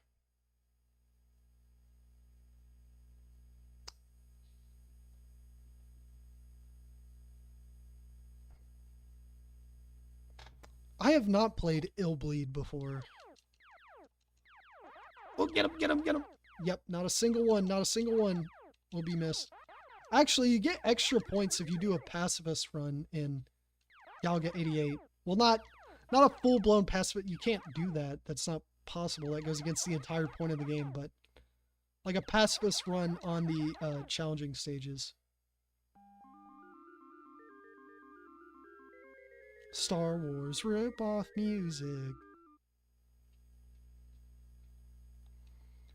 Yeah, Insectoid. Yes, I plan to make a Galaga movie. Like the PS2. Yeah, UGSF Cinematic Universe Easter eggs. Honestly, I feel like out of the classic Namco games, Dig Dug would be like the easiest to translate to a movie. Xevious is weird. There's definitely a plot there, but like, yeah, I feel like if Hollywood made a Galaga movie, they'd make it a comedy. Because of course they could. They would. Honestly, I'm probably going to be on Galaga the longest because I'm really good at it. I mean, it probably doesn't help that I gave myself 5 lives. I just do that instinctively, honestly.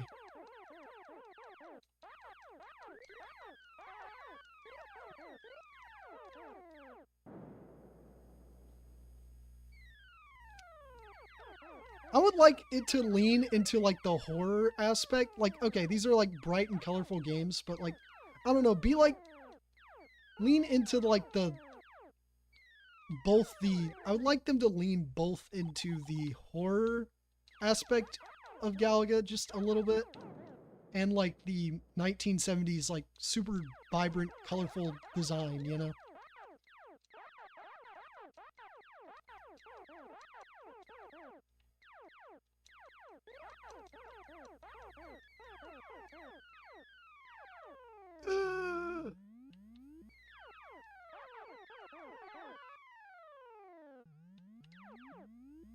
It's Galaga Bullet Hell. It's Galaga Danmaku. It's Cave Galaga.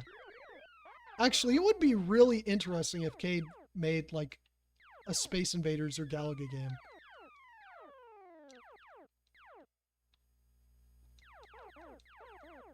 What would that look like? They grab now? Hello. We're talking about what a Galaga Hollywood film would be like. The little alien dances. Now, it'd be funny if it was like set up as like a. I'm on stage 10. I cannot believe this. If it was set up like a creepy scene, it's like, oh, they're ready to attack, and then they just start dancing. That would be funny. It would be really awesome if the little starting music played as like the ship started. I don't know. A Galaga movie is not going to be good, but I don't know. Maybe it has potential. I don't know. I've just thought about this before. Since they're finally making a somewhat competent looking Street Fighter movie, I'll be the only person disappointed by the Street Fighter movie, probably because I think Street Fighter has like the potential to actually be like a genuinely great movie. That's the thing. That's an anime movie based on Galaga. That's kind of like, I don't think any of the Street Fighter movies are good because the anime Street Fighter movies don't really like stand on their own. They're just fan service. Meanwhile, like the Hollywood ones, you know, they're not good Street Fighter movies. They just lean too far. And I feel like, you know, this new movie is trying to like balance that. You know, it's trying to be a good Street Fighter movie, but also trying to be good for like general audiences as well. And I don't know. I feel like all three ways of making a movie have like their issues. And I feel like all of these movies are probably going to lean all the way in on those issues. Um, but yeah. Will Ferrell as Taizo makes inflation jokes. I don't think inflation jokes are mainstream enough that they would put in inflation jokes in Dig Dug.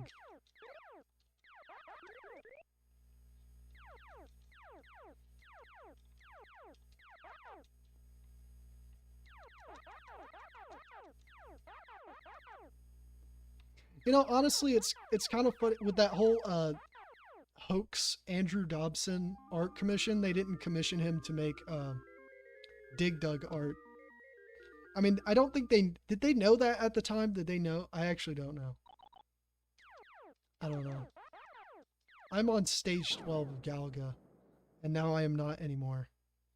3D animated. Oh yeah, the Resident Evil.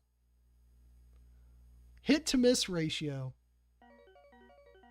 Amazing. Anyway, you already know. You already know. You already know. I gotta do it. Gotta do it.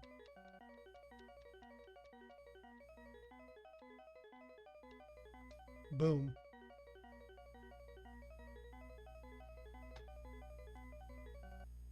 Yeah, I mean, the thing about a Street Fighter movie that I think gives it so much potential is that Street Fighter, out of all like retro video games, is like it takes the most inspiration from like, you know, Hollywood films. I guess not Hollywood, but you know, just like films, live action films.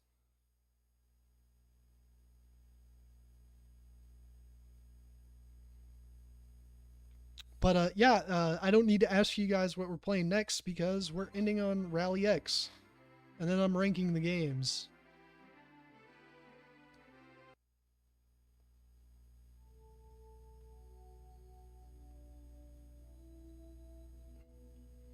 The Dig Dug movie would have the most horrifying 2000 CGI ever. Yeah. I mean, that would work though. I don't know. I like it when things lean in on the horror aspects, except for Pac-Man because that's stupid. But I wouldn't like it sucks. They gave us a Pac-Man horror movie, but not a Galaga or Dig Dug. Well, it's not really a movie, but you know what I mean. Not a Galaga.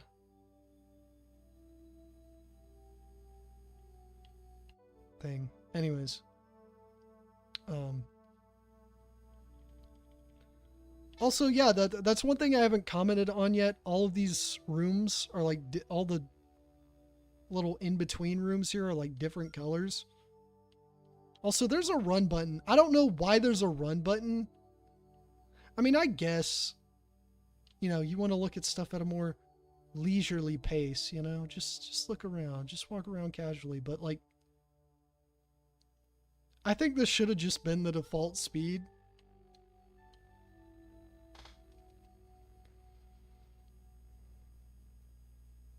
Galaga versus Space Invaders. Honestly, no, not a parody of Alien versus Predator. It would be awesome if it was like, honestly, as a video game, that would be awesome. Like, they haven't done that yet. I mean, I think maybe they've done something like that, but like a Galaga Space Invaders game would honestly be awesome. Like, why haven't they done that? But, no, like a Godzilla versus Kong thing. Anyways, Rally X, it's kind of like pole positions room. Also, this is I'm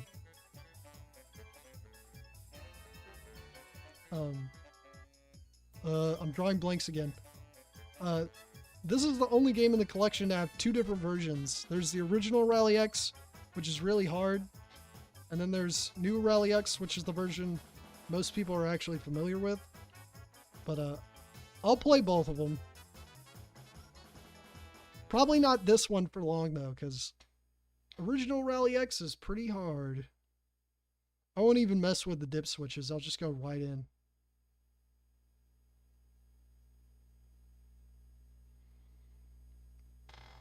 Yeah, that Rally X key art, I think was done by Hiroshi Ono, if I'm not mistaken. So, that's cool.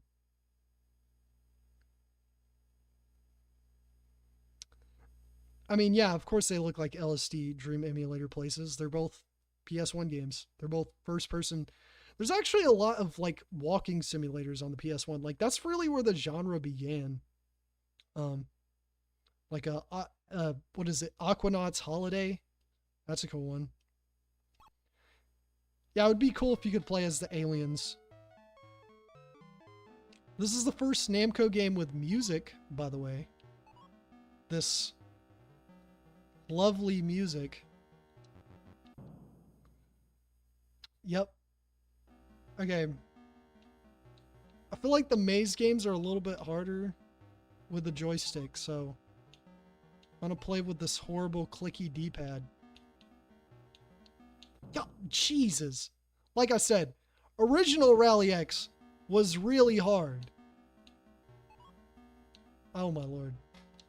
Get it, get it. You can walk through, you can drive through your own dust clouds, but not the chasers. See, we need a gritty horror reboot of Rally X, like a Mad Max post-apocalyptic future. Like honestly, this gives off. I really wonder if it was intentional, honestly. Because wasn't Mad Max, was it out when Rally X was created? I don't actually know. No.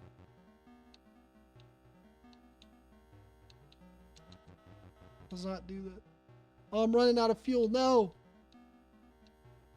No. Oh. Yeah, there it is. What do they want out of you? Exactly. I think it's just the enemies are just way more aggressive than in New Rally X.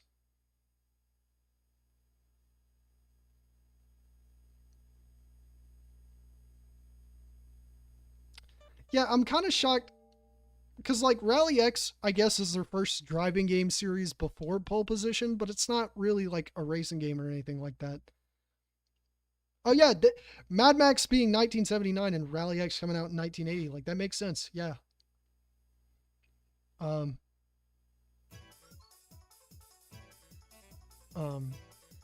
It probably did take influence from it, actually. But no, like it kind of does suck that they haven't made like a Rally X reboot thing. That's just like I don't know that would obviously be like a pretty fun game to make, but whatever. At least we have Rally X arrangement, I guess. My new Walkman. Yeah, it would be cool if they made a real Namco museum, honestly. Anyways, here's the easier version with the catchier music.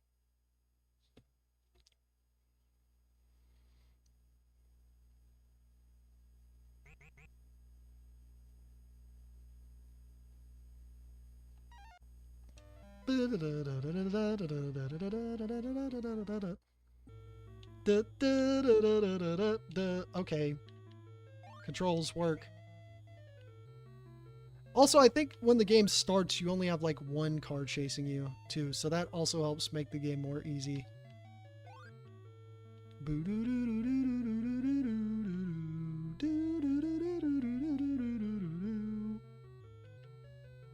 I love this music. Also, they changed the map a little bit to make it a little easier, too.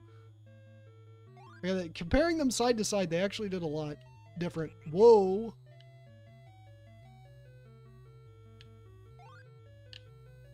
Fine. Why not? This is the refuel. Oh, that's not the refueling flag. Uh-oh. That's the refueling flag. Do-do-do-do-do.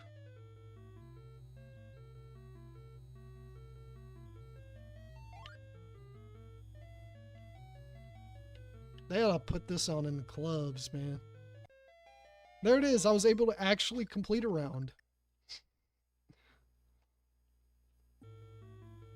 And now there's two. So yeah, it scales in difficulty. Whoa. Pretty quickly.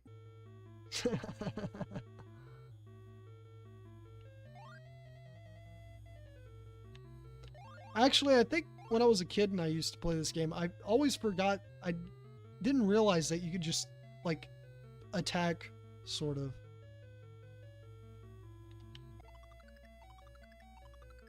Got unlucky.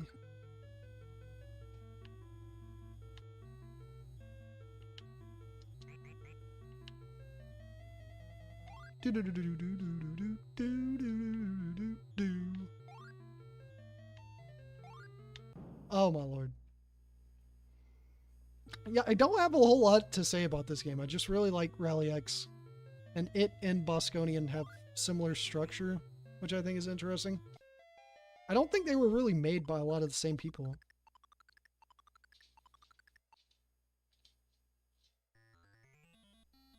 Challenging stage. Red cars don't move until fuel runs out.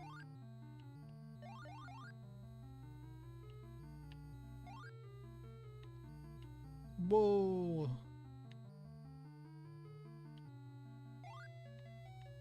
They even have a different song.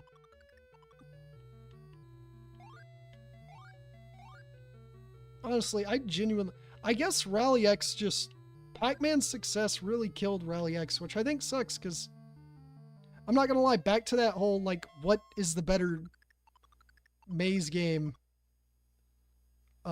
argument I was talking about earlier with, like, Pac-Man and Dig Dug. I honestly think, you know, Pac-Man's definitely the more appealing game. And plus, you know, you have different characters chasing you. But I think Rally X is a little better designed. I don't know. People could probably find the ideal routes in this game too, though. I don't actually know when this game loops either. Oh my lord.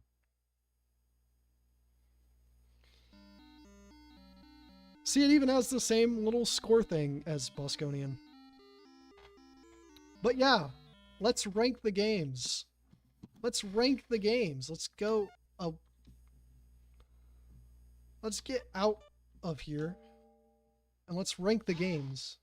This has gone on a little longer than I expected. I don't know if I can play that much of Volume 2, but I'll try.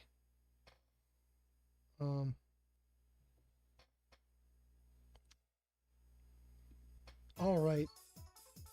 I got a little notepad next to me so I can do this. So I can rank the games.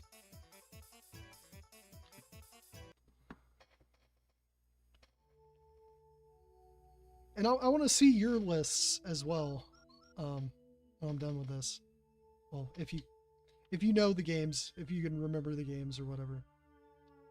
All right. Oh yeah, and then after that, I'll go to the lounge. I gotta forget about that. All right. Pole position is definitely going at the bottom, honestly. Galaga is a classic. Like I said, I had a few design qualms with Pac-Man. I'll rank Rally X solely on new Rally X instead of the original. I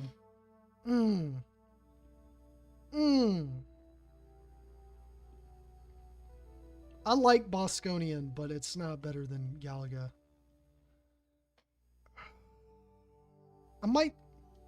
Toy Pop's good, but it's kind of, you know, the end of the golden age was kind of sometimes, so.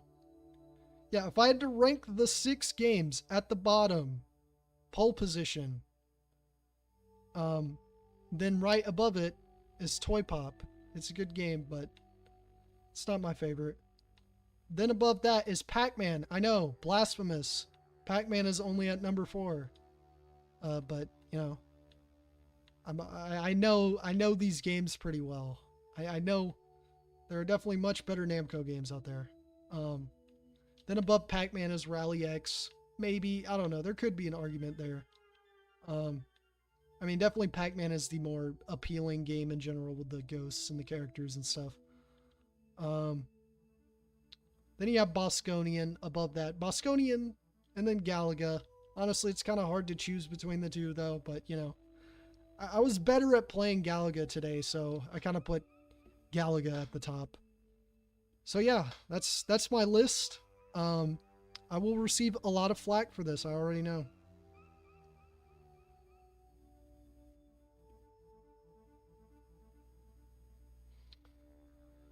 But, yeah, what I want to know what you guys think as I go to the lounge.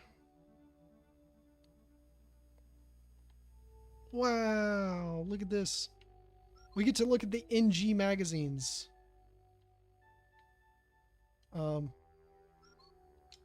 So, you know those Sega Harmony covers with like Sonic and Tails on them?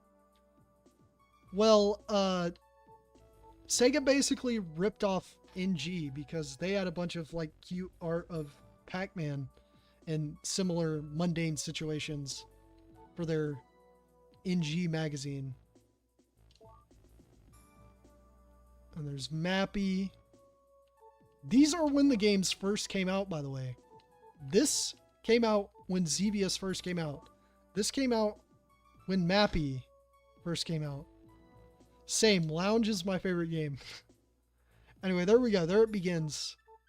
It's kind of weird to think about it, but Namco kind of considered, I forgot the name of the robot, but they considered like Mappy a mascot, like Mappy and Puka and the little robot as much of a mascot as Pac-Man. So that's kind of interesting to think about. But yeah.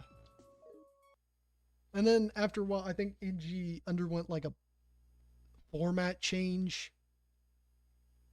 A little bit.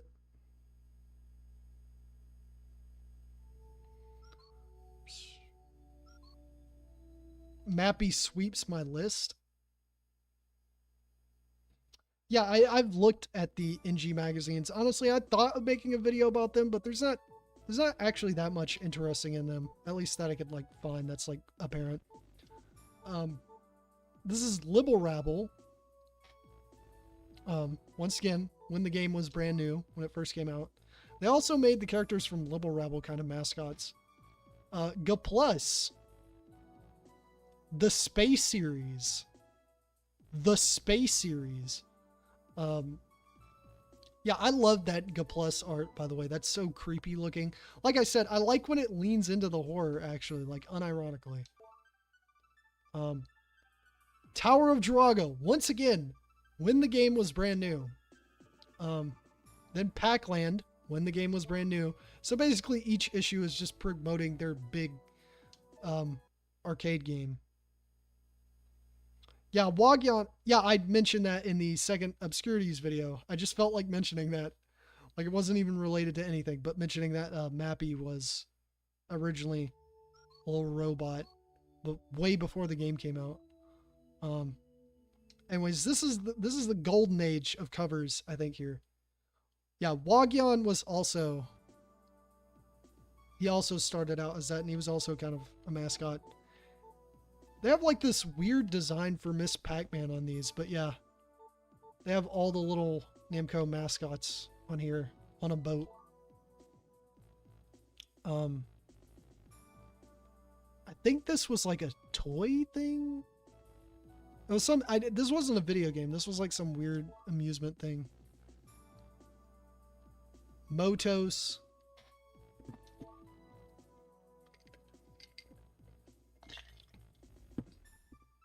And Cosmo Gang, yeah. Cosmo Gang, the puzzle, is a very weird game to me because it feels like Pack Attack was just made to be Pack Attack. Like the gameplay just makes more sense for like the Pac-Man theming, but yeah. I do have the patience for these to load because these are actually really interesting. And there's more in Volume 2.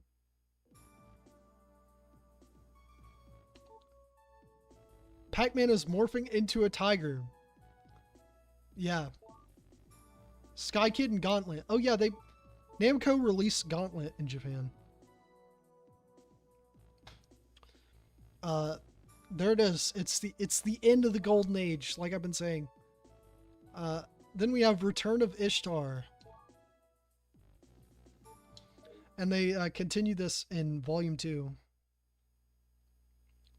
So, I guess the interesting thing about NG to me is that, you know, for a while they had Pac-Man as the mascot on the covers. But then after a while they like replaced him with Kai from Tower of Draga, which I find pretty interesting.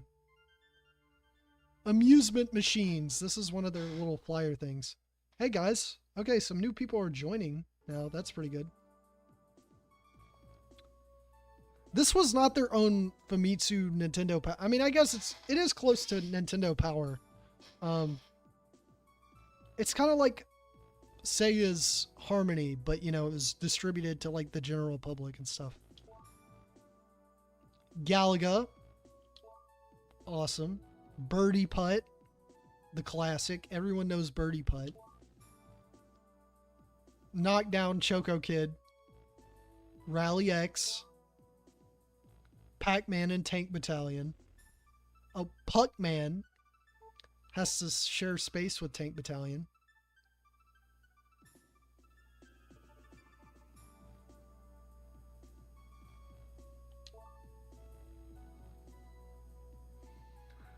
Galaxian and King of Balloon. Those games are the two. It's kind of weird. Galaxian hardware was used by so many other companies, but Namco only made 2 games on it.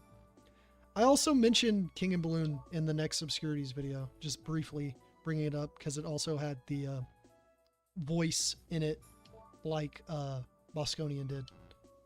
But yeah. Tank Battalion mentioned. Yes, sir.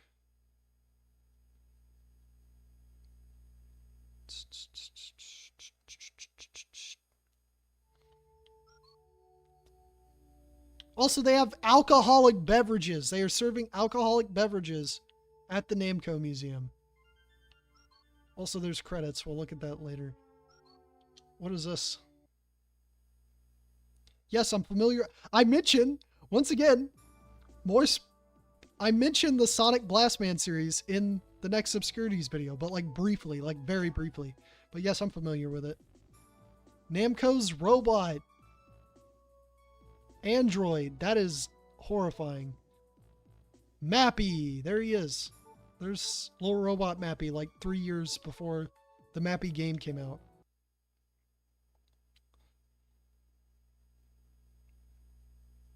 Pac-Man wants a drink on... Yeah. Pac-Man is definitely an alcoholic. Let's be honest. Staff.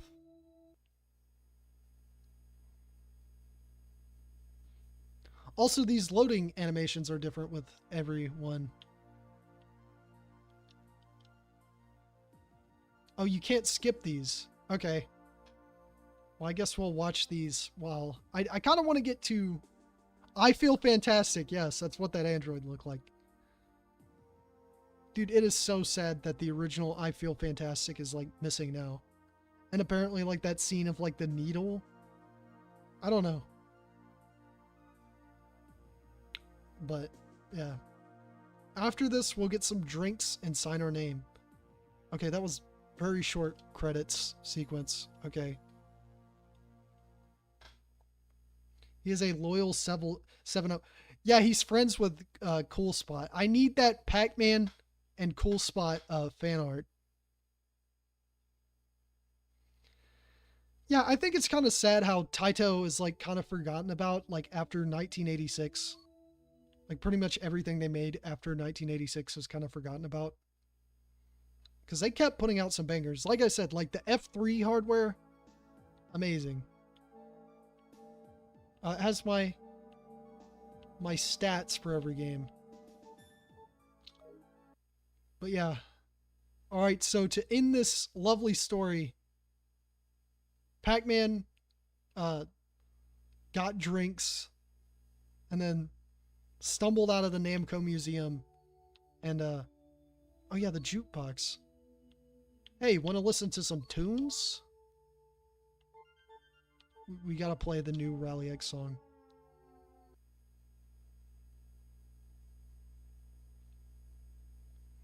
Honestly, I don't know. A Sega museum would be kind of messy because they also have their console stuff. But like a Taito, I feel like out of all the companies, Taito could like easily just like copy Namco with Namco Museum, honestly.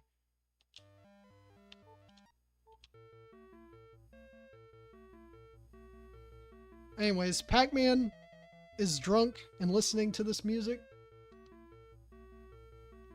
And he passes out, and then Namco Museum Volume 2 starts. Let's move on. Basically is what I'm saying. Did I turn the thing off? Hold on. Okay, there we go. All right.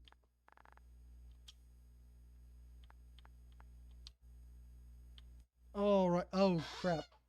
Okay. Now we are moving on to Volume 2. I'm glad I decided to keep this short because, yeah, that went on longer than I expected. I want this to definitely not go on as long as my previous stream. Yeah, yeah, Capcom kind of has a Capcom museum.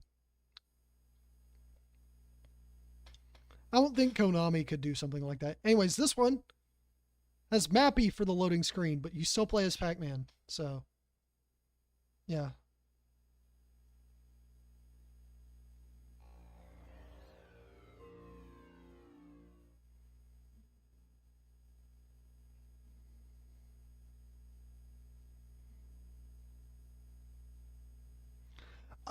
We have a loading screen between the logo and the intro sequence. That's amazing. That's just fantastic. Super Pac-Man. I have not practiced with this one. Also, why are you shiny, Pac-Man? Anyways, he got drunk, he went home and started playing Super Pac-Man. And then all of a sudden, he ended up in the Soul Blue. All Mappies are bastards. Or assign... Wait. Wait. What does that mean? Okay, never mind. I'm not... Let's... Okay.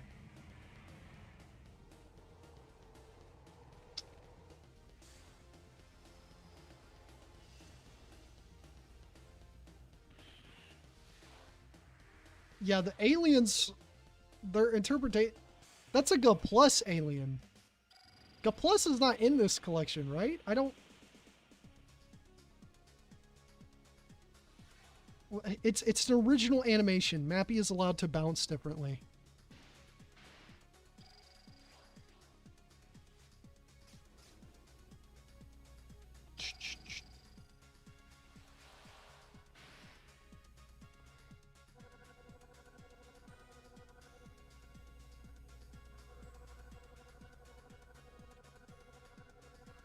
Okay, yeah, this is Super Pac-Man, Xevious, Mappy, Plus, Grobda, and Dragon Buster. And this time the Namco Museum's in space. They already ran out of sequels. They already ran out of ideas for a sequel. Anyways, I'm going to try to run through this one quicker, honestly. Yeah, I feel the same way about Ridge Racer.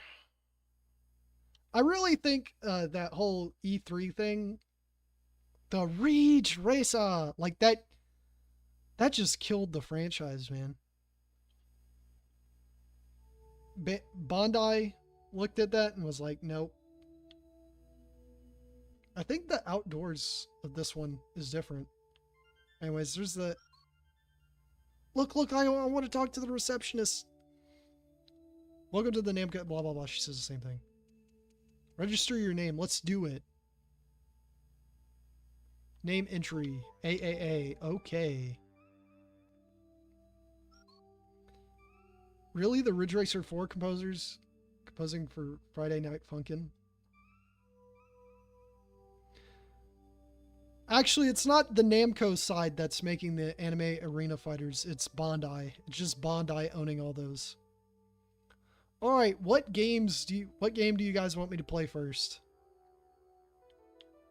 We got Grobda, Plus, Xevious, Super Pac-Man, Dragon Buster, and Mappy. I feel like it's Mappy. It's either Mappy or Super Pac-Man. You know what? I won't even take competition. I'll just take whatever the first thing someone says is.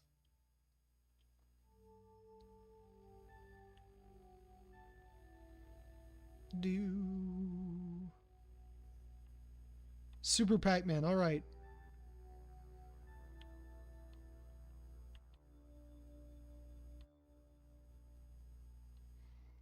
Let's play Super Pac-Man, I guess. Also, I think this uses the same color scheme as the Rally X room. I will get into it. I'm surprised nobody's mentioned it, but I will get into the thing regarding this game. And that's kind of why I want to get through this quickly. Look, they're drunk. Okay, Pac-Man went to visit his drunk ghost friends while he was drunk. Look, they're drunk. They're clearly drunk. This is insane. And they're watching something. Isn't there something you can interact with to get the thing to start? I don't actually know, but the ghosts are drunk.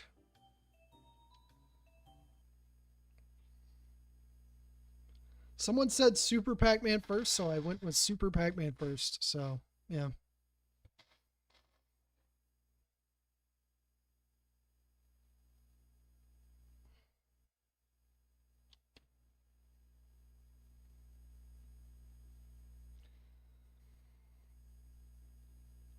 And yeah, I think the yeah, this has the same problems as the first one. I'm not even gonna mess with the dip switches on these games. Drinky.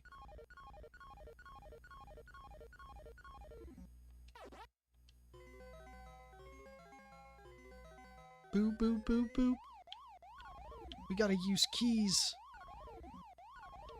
I got the keys, keys, keys, keys, keys, keys, keys.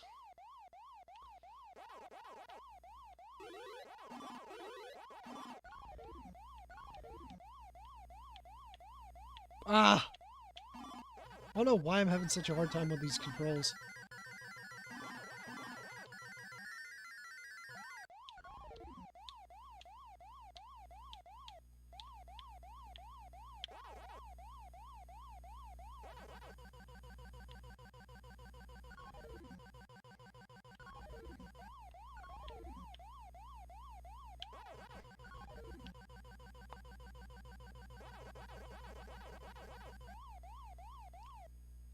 Whoa.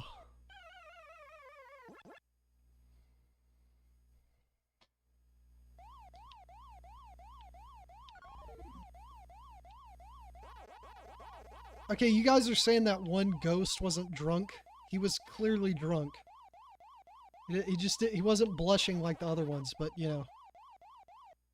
They're all drunk. I am doing a terrible job. Honestly, I'm not the biggest fan of Super Pac-Man, to be honest. It's kind of just a game that exists. That is like one of the sour things, I guess, about the Golden Age. The Golden Age is just how much Namco milked Pac-Man. There's just a lot of like weird Pac-Man sequels. I will admit, like the American-made ones are kind of better just for like evolving on the gameplay of the original. These are like weird. Namco's like actual Japanese ones are like weird experiments. They're weird.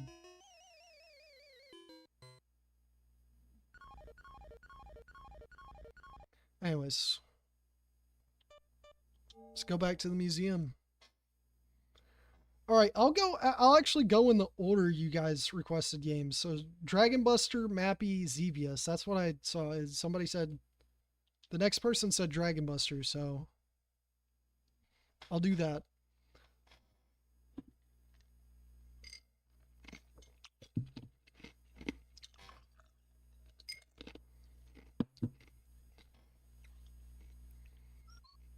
Dragon Buster really sticks out as far as this collection goes, because came out much later than these other games.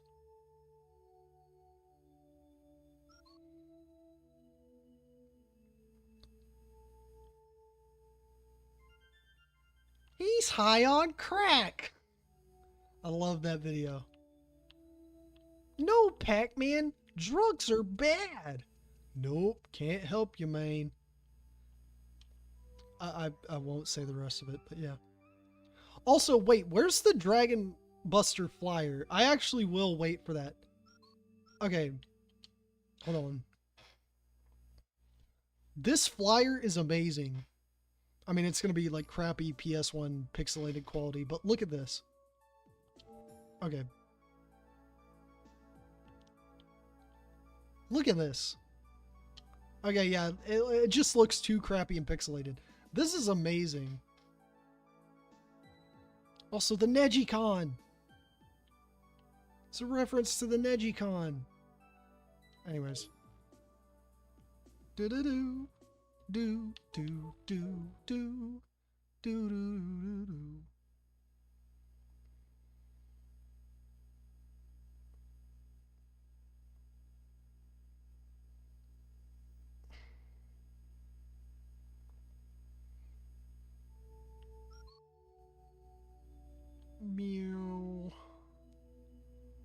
Dragon Buster.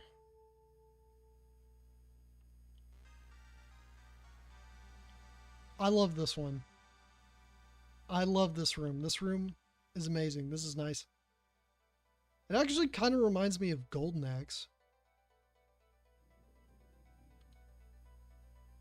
I've actually thought of making like a beat to this music.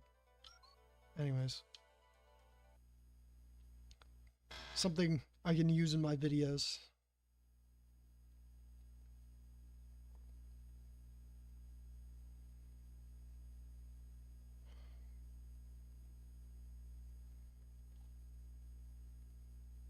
Whoa.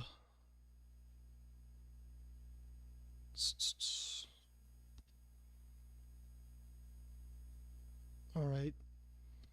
Anyways, I don't hate Dragon Buster. That's cool.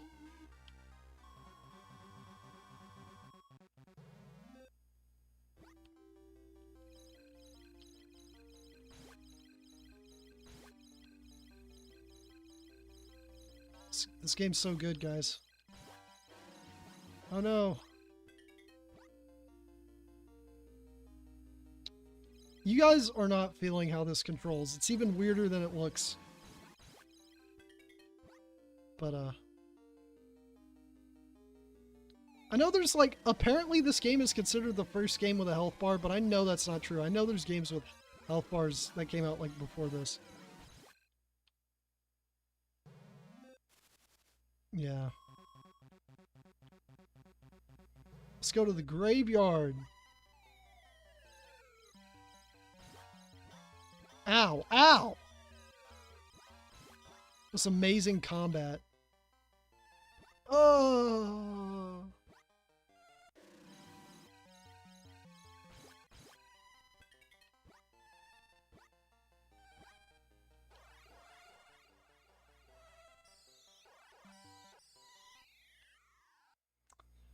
Yeah, I'd rather play Wonder Boy Monster Land. Ah, falling down.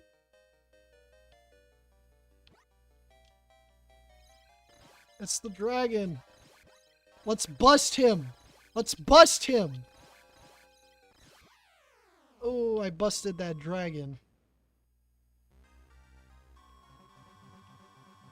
Let's go up here. I want to go up here. Whee! Aw, man.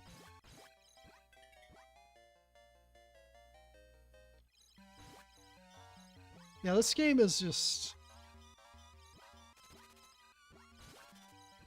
It was probably alright for the time, but it's... I don't know, it's weirdly funny to play, in my opinion. I don't think it's like a super awful game. It's one of the like funny bad games. It's not like the most miserable experience ever, but yeah, it's not very good. It has not aged well at all. All of its design decisions are just not up to standards. Modern standards. Look at this. I don't think Hiroshi Ono did the art for this game, to be fair to him. I don't know, he could have. He could have done some things. But yeah, this main character sprite is pretty rough. The wizard looks better than him. I don't actually know what the main character's name in Dragon Buster is, guys. I'm not a real Namco savant, guys. I don't know. Ow.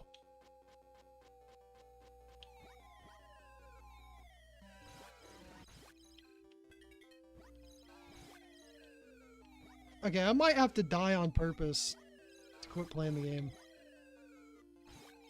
I don't want to bust any more dragons. I'm tired of it.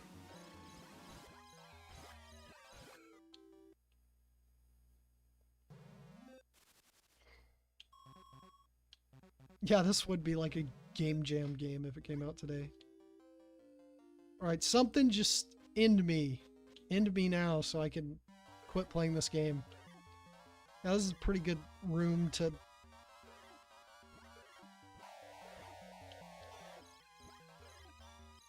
Let me try to fight back. Oh my lord. This game is a little too easy too. That's why it's not the most miserable experience, because it's actually like somewhat easy.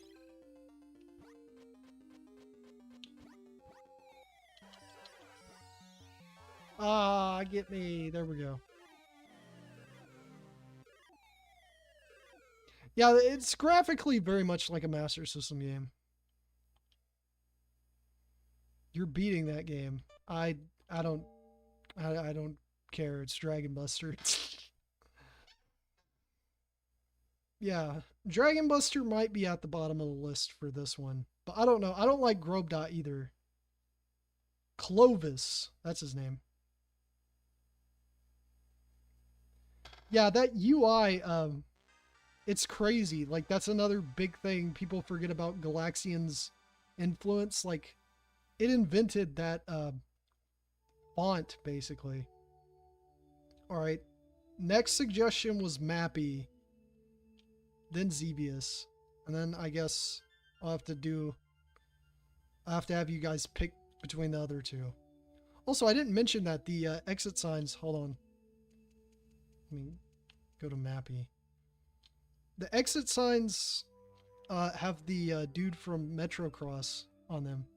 So that's neat. Metro Cross is in one of these, I just don't know which. But hot take, again, I'm not the biggest fan of Mappy. It kind of has that early arcade game jank. Also, there's stills from the intro movie in the museum for some reason. I love this. I love the game's music in general, but I love this rendition of the music too. I didn't mean to do that. Why is the PS1 game so janky? Ugh. Anyways. My favorite arcade platform game that's set in a house where you fend off cats is Flicky. Honestly, the games gameplay wise though aren't really similar. It's actually closer to like reverse Bonanza Brothers than it is like Flicky. But yeah, I like Flicky and Bonanza Brothers more than Mappy, honestly, but Mappy's fine. It's not the worst thing ever. I'm probably gonna suck at it. But yeah. There he is. Do you like Hopping Mappy? I don't really remember much of it, but I don't think I remember liking any of the Mappy sequels. I know Hopping Mappy, that's like one of the first like non-gold, that's like one of their first System 86 arcade games. I mean, speaking of that Namco font, like they were still using that like up until like Tekken and stuff. Like they really stuck with that because it's just got a perfect font, honestly. Like the way he looks behind him. That's great. It's a really great way of telling the player about the mechanics. No, no. Oh my lord. I got lucky.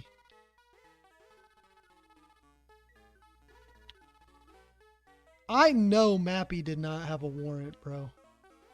I know he did. Okay, there we go. Yeah, Flicky is really the beginning of Sega having like an identity, you know? Like I feel like before that they didn't have much of an identity, like at all. Right? Get out of here, dudes. I also love the score thing. Mappy's presentation is incredible. And the music. Oh my god, the music. We were talking about it before. It's like ragtime. I love it. I love it. Get in there. No! Oh my god, the trampoline's about to break. Oh my lord, I am doing terribly. Okay, usually I don't do that bad at Mappy. Oh, no, no, no, no, no. We got the Mona Lisa back.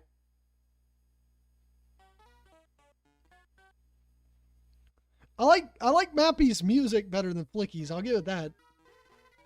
Flicky's music is pretty good, but I kind of just prefer the Mega Drive version of Flicky's music.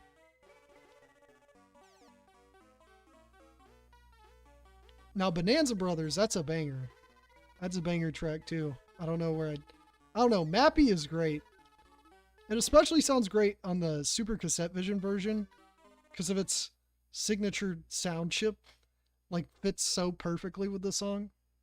It really makes me wonder what, like, Super Cassette Vision music would have sounded like had, you know, they made more games for it. Game over. Yeah, okay. Wasn't the best Mappy gameplay, but, you know. It's Mappy.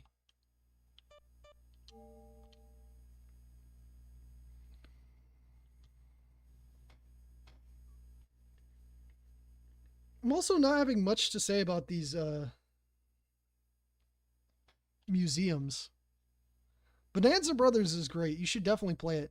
Aren't they making a new Bonanza Brothers games? I think I heard something about that. Oh. Okay, that felt weird. But yeah, fantastic. Fantastic. And then you walk into the cat's mouth. Ah. Bro went from being a hero to being stuffed in robots, yeah. One fun fact about Flicky. Actually, that's another thing. I mentioned Flicky in, actually quite extensively in my next video. Xevious, that was what they said. Yeah, Flicky, a Flicky fun fact is that, everyone thinks it's, her baby chicks, but they aren't.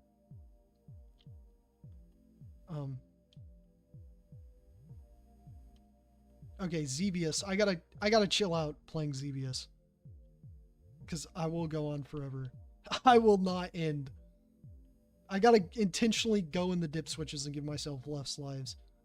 But yeah, this museum's pretty cool. It's like the little, notification centers. I don't actually know how you would describe them, but like the things that if you bomb, the difficulty goes down.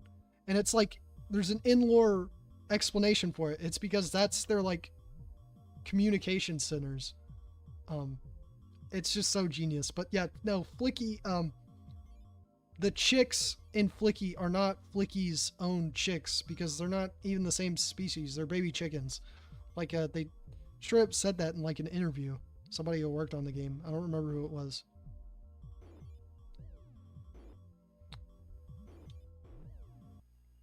This is my signature game. I don't know if this is my game. I don't know if I can lay claim to Xevious yet. You know, I was talking about this earlier. If I do another scraping the bottom of the barrel, I might do it on Xevious. But honestly, there's not much to say about this game. It's just really good.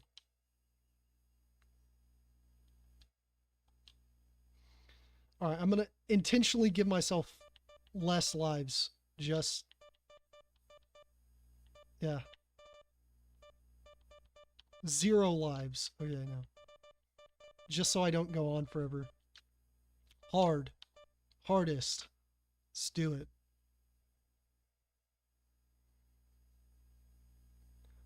Yeah, Mappy having his own TV show would have been cool.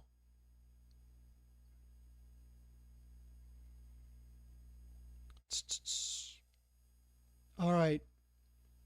Xevious.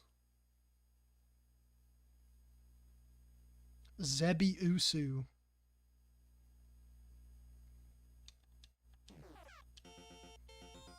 Oh. Alright. I want to play this game just to explain what I was talking about earlier, like what the little museum room is supposed to represent. These things. If you bomb them, the difficulty goes down. And that's because that's their communication centers. I will admit, out of all the ports This Xevious might be the worst one because you can go. Look, that's not good.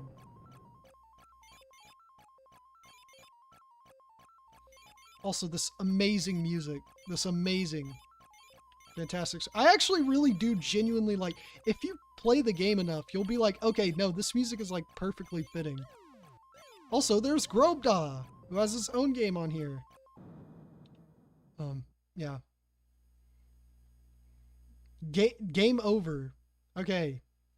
Now, honestly, I could go on forever with Xevious, so I need to stop. But yeah, that's basically what I wanted to show off, was just explaining what the museum is. The little things you bomb. But I love that. That's why the game has bombing, so it's not too easy. But I think the better Xevious port on PS1 is in Xevious 3DG. That's like amazing. Yeah, just an entire 80-minute album of just an 80-minute CD of just Xevious music. Honestly, it would be really cool if Namco did like a Namco orchestra thing, like the Sonic Symphonies, where they have like this epic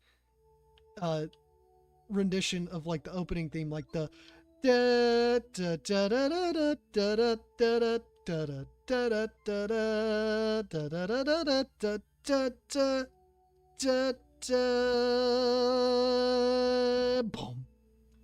And then it just goes into like somebody on like a woodwind or something. I would literally go there. I would go there. I would pay all the money to go there. Anyways, now we got Gaplus versus Grobda, everyone's favorite games. What do you think I should pick first? Gaplus or Grobda? I'm going with what the first person says. The first person to comment says Gaplus or Grobda.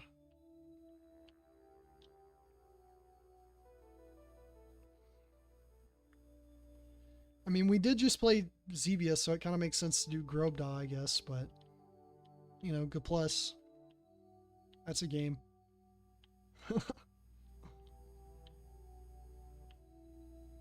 Grobda, Gaplus. Grobda, Gaplus. Gaplus. Grobda. Did ever... Obviously Gaplus, alright.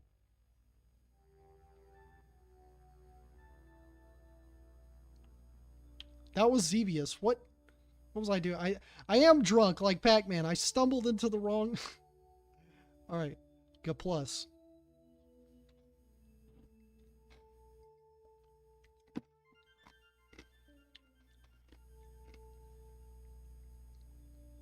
Alright. Alright, so the whole Galaxian Galaga argument we got into earlier. Also, this one's kind of like the Bosconian one. It's a little much, not as ugly. I actually might stop this because it might cause seizures. I actually got to be careful with that. But, yeah.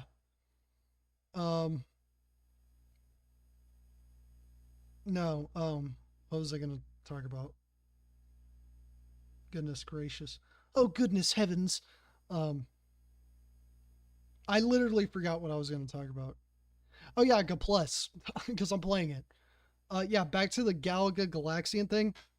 Gaplus is the weakest of the three, and I think it's just... Why did one of these games need a checkpoint system? Anyways, this game's actually an interesting piece of history, because it did so poorly that Namco literally like went and renamed it. Like they renamed it, they re-released it as Galaga 3, which... I think that just confused people more, but yeah, I don't know. I think after Xevious, people were just over single screen shooters, you know? Like Bosconian didn't kill any momentum, you know, Galaga had, but Galaga kind of killed the momentum Bosconian had, I guess. But I do like the mechanics of this game. I do think they're cool, but it just... And the music's good, and the visual style, like, I like but that checkpoint system just ruins it. Like, And I've said before, I don't mind checkpoints. But, like, checkpoints in a single screen shooter is kind of stupid. I like them in Xevious, but, like...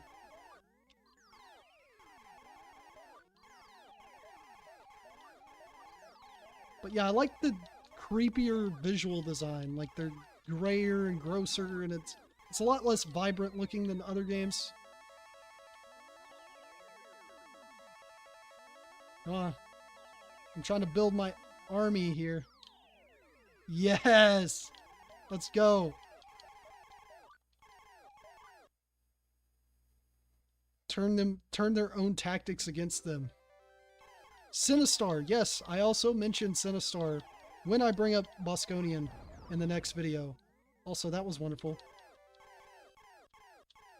Reminds me of Slap Fight. If you guys have ever played that game. Yeah, Galaga 88 definitely, like, feels...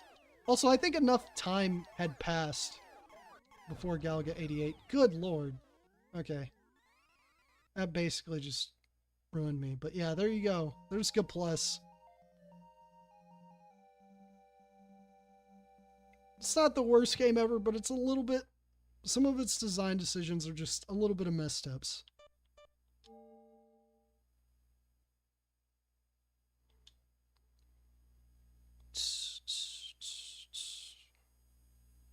Yeah. I know, I lost them. Rub it in my face. I lost my cool army. Yeah, I think between the museums, I think Volume 1 is a little bit better. Honestly, now that I'm thinking about it, because, like, this has Xevious, but, like, everything else hasn't been that great, honestly. I think Xevious is the clear best game of this bunch. I mean, you got Mappy, but yeah, this is not a great bunch of games here. Anyways, Grobda. That is apparently how it's pronounced. But, you know, Grobda is kind of funny. Anyways, this is... At first, this game looks like Tank Battalion or Battle City or something. And it looks cool. And also, you have these giant crates. And the music in this is amazing. But yeah, this is the inner workings, I guess, of the Xevians or whatever. But this is a spin-off to Xevious made by Masanobu Endo, who created Xevious. Which, okay, you guys are watching this, you already know that. But, yeah, this is, this game looks good at first, but it is not very good. It has... I don't know how to explain it. I just don't like it. This is one of those games I just don't like it. Sinistar is a scary game. Talking about a Sinistar movie would be interesting. See, that's the thing. A Sinistar movie would be more interesting than a Galaga movie in terms of like a space horror movie based on a old arcade game. But yeah. Anyways, Grobda. I don't like this game. There you go. Get ready. Lovely. Okay, I have not played this game in a long time. Okay, there we go. So yeah, this is not Battle City. Battle City, this is not. The control style just isn't there. And yeah. This game goes so fast. NBA.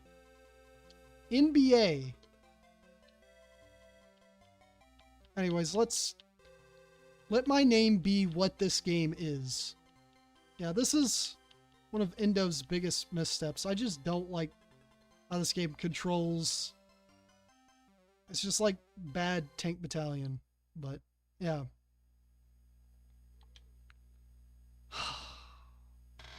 You know what?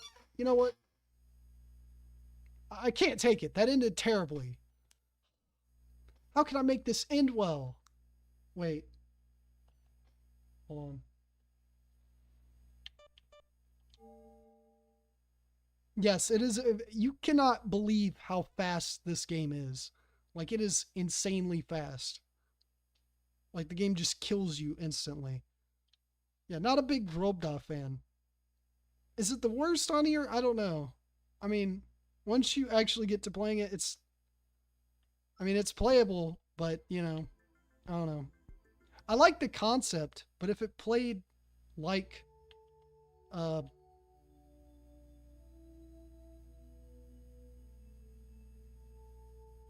the other ones, I don't know. Anyways, I was gonna move on to something else, but I forgot to go to the lounge, so that's what the black screen was about. Anyways, I think... No, it's not in this collection. I'll still show you guys some of the art, though. I'm also not gonna look at the credits again. But, the NG... show you more of the NG covers. We don't get to see them switch to using Kai as the mascot, though. In this one, I don't think. I love this cover. This cover is nice. Christmas special. Well, that was pointless. All that for 2 pictures. But yeah.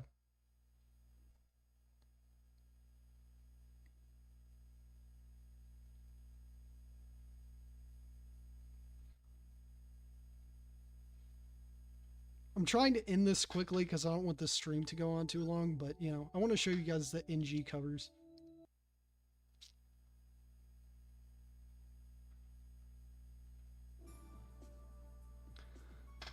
No, I did the black screen on purpose because I was going to move on to something else, but then I forgot to go to the lounge.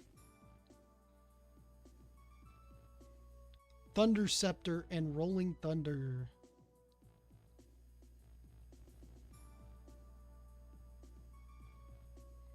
Oh, there's 2 nostalgics in the title. It was like, basically, I'm nostalgic for Namco Museum, which itself is a collection with a nostalgic theming, basically.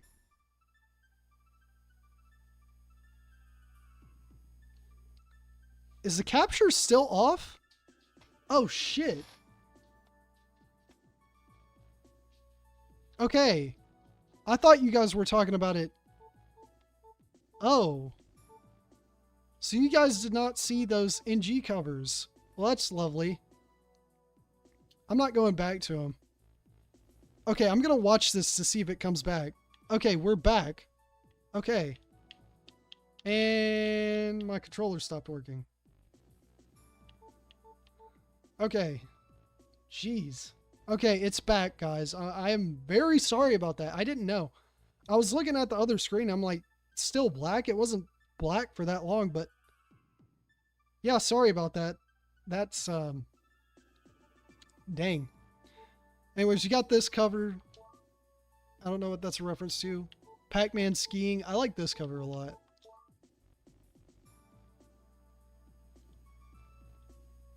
Pac-Man. The story of Xevious. You know what? I will go back and show you guys the other covers. I actually feel bad about that now. I want to give you guys what you deserve and show you the other 2 covers, even though it's only 2 of them. Is this loading screen worth it for 2 covers? Anyways, what I was talking about. Mappy. Yeah, good cover. Nice cover. Thanksgiving special. I mean, Christmas special. Why did I say Thanksgiving? Thanksgiving in a Japanese magazine. Yeah. Yeah, Pac-Man can pilot the Soulu.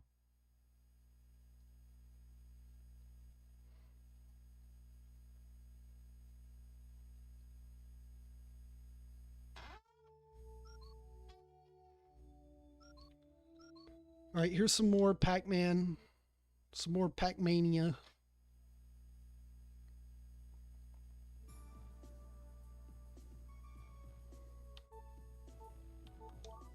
That one. A Famista one, even though it says the featured game is Dragon Spirit. Dragon Slayer 5. But it's hook, punch, body. Body. Okay. He's underwater. Puka's looking at him. That's funny.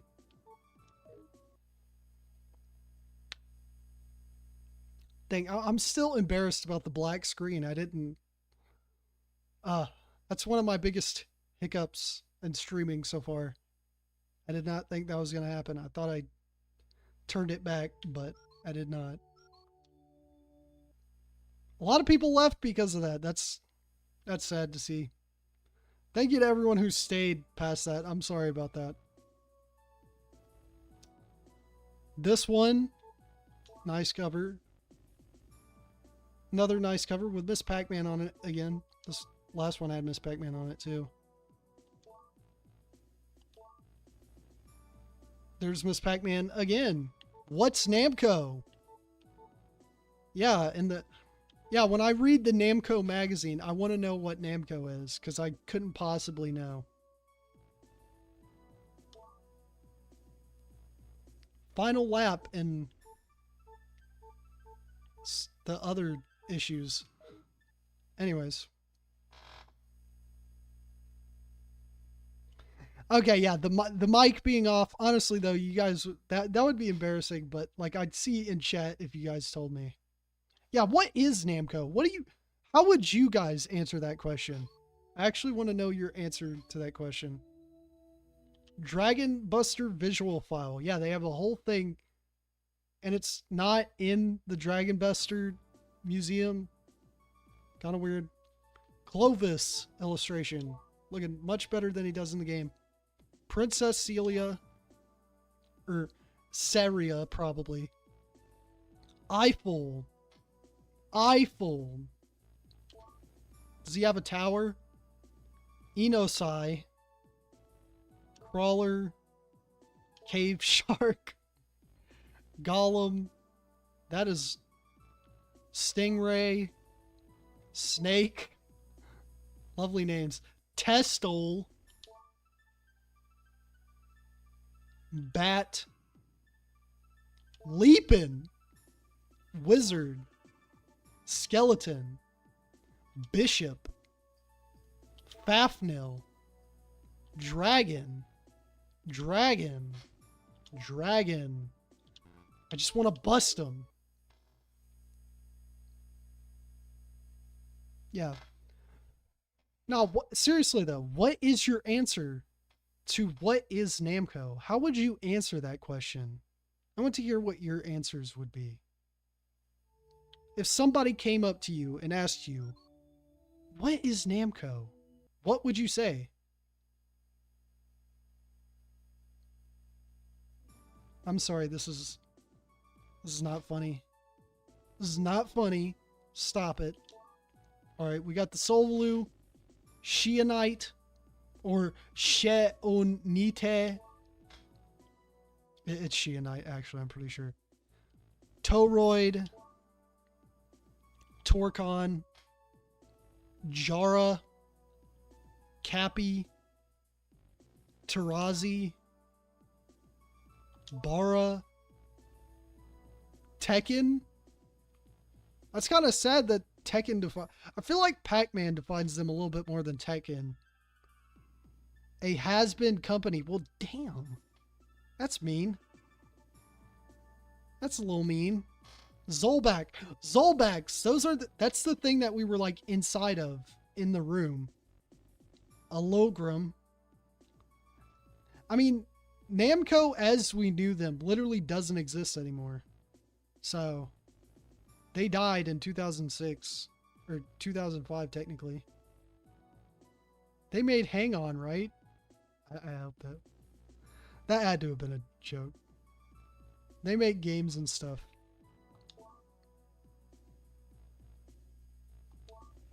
Domogram. Garu Dorota.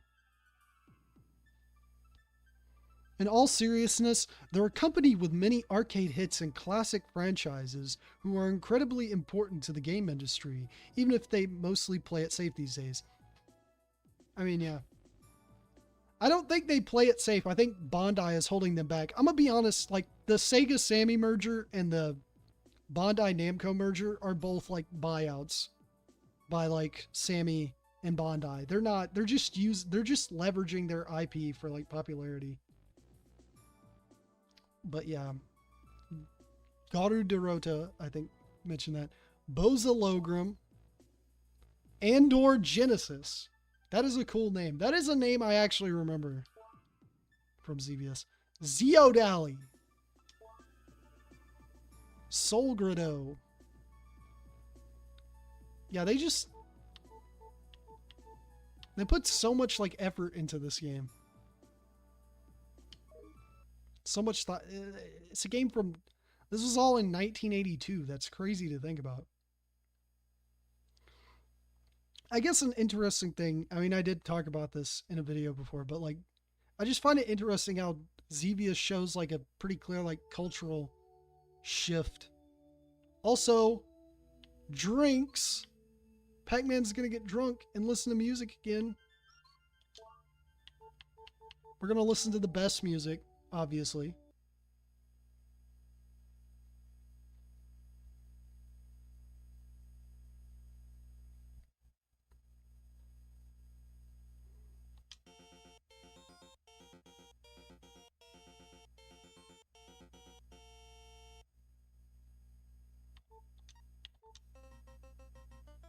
That was not what I expected.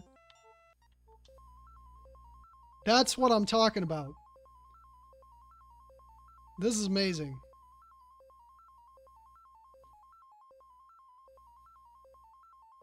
Anyways, Pac-Man soon finds himself passed out and wakes up in the country of Japan, a mystical far-off land.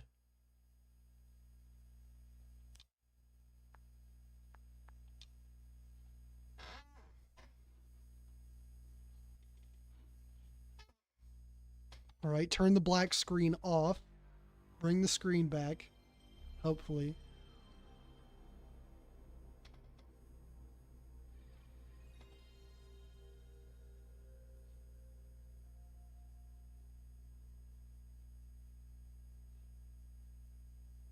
Drunk Pac.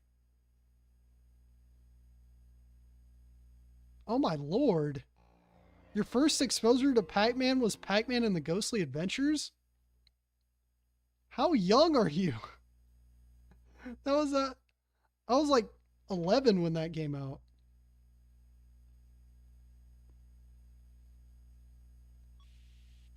Anyways. Yeah, the footage is different. What is this? We're in Japan now, and also Pac-Man's face is not as reflective. What happened?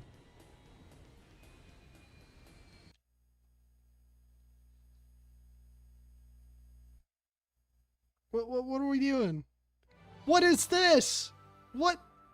Na mu ko miyu ze what is this? It looks like the Namco Museum.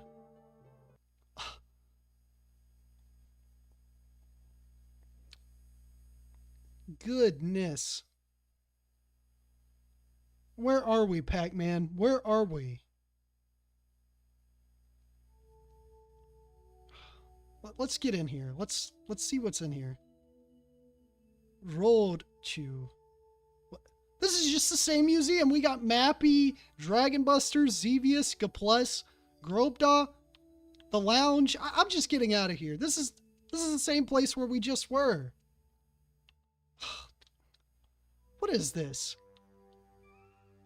Wait a second. All of a sudden, I feel the urge to go back in there. What is that? Cutie. What the? What is this?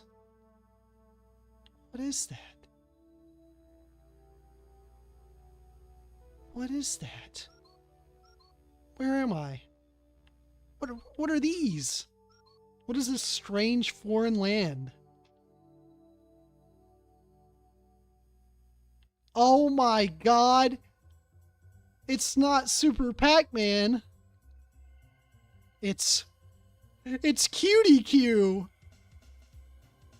Yeah, so basically, for all of you who are confused right now, also this music is amazing.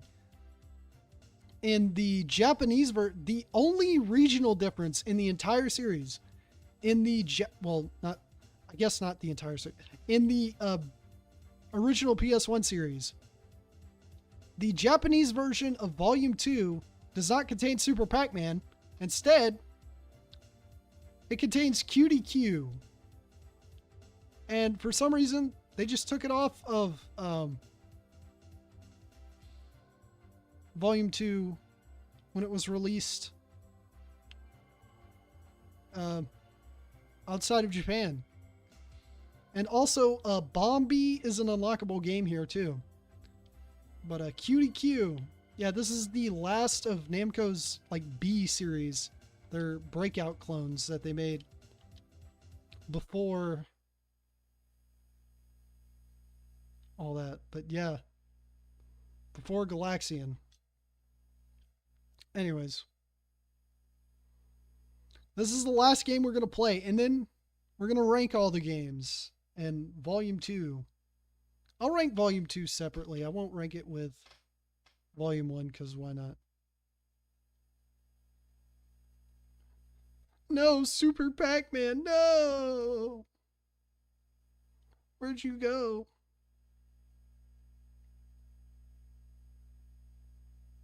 Oh, what?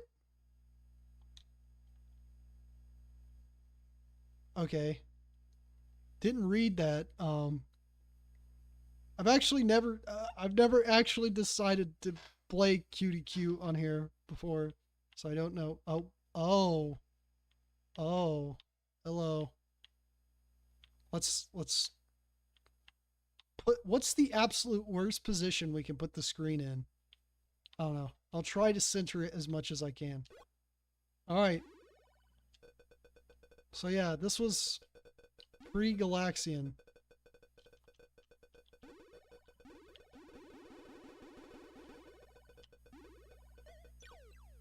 So yeah, this is like a half pinball, half breakout clone thing. Namco made breakout clones before anything else. And yeah. This is a game.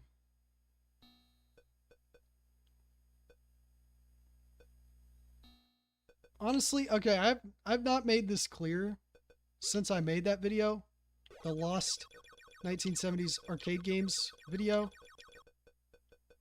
But I really want to see those Sankyo oh no, breakout clones.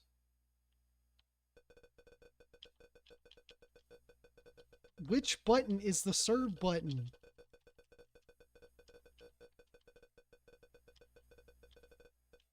Okay.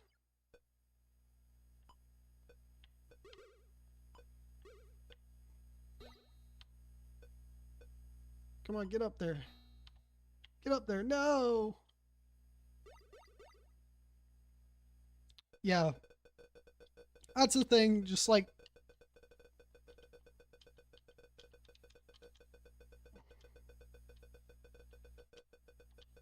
Okay. Is the serve button square? Eventually it'll serve. I don't know. Yeah, anyways. Yeah, I guess when they included Tower of Jiraga, they wanted to like introduce Tower of Jiraga to like... Oh, you can play with the demo? What in the world? Anyways, yeah, they wanted to introduce Tower of Jiraga to like a wider audience, I guess, with that inclusion. But yeah, I genuinely don't know why they got rid of this in place of and replaced it with Super Pac-Man. That's just, I guess we'll never know. But yeah. Anyways, I guess we'll head back to the museum and we'll rank the games, including QDQ, because why not?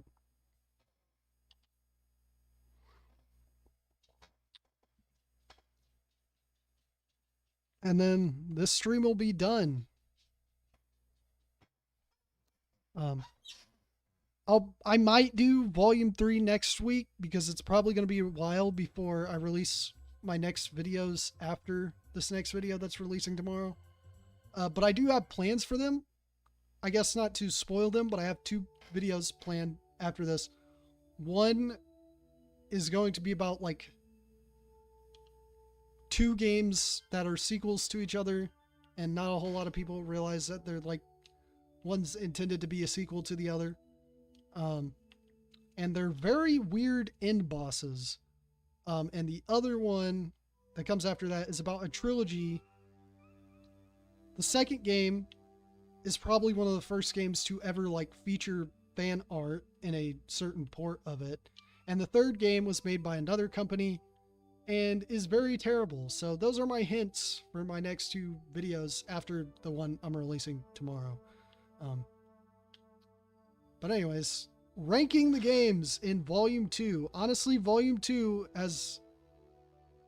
it's not as good as Volume 1, I will say.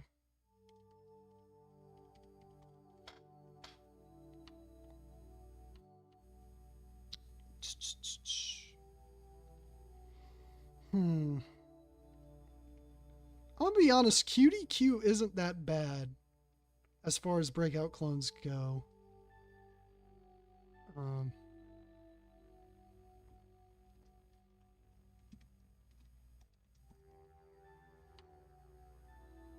I'm sorry I kind of rushed through these games, but I wanted to anyways, because I didn't want the stream to go on too long. I really don't like Grobda. Honestly, I like just about everything about G Plus except for the fact that it uses checkpoints. So my final ranking of the Volume 2 games are Grobda, Dragon Buster, Super Pac-Man, G Plus, Mappy, QDQ, and at number 1 is Xevious. So yeah, maybe not the best list. Honestly, I might put Mappy above QDQ. I don't know why I did that, but yeah.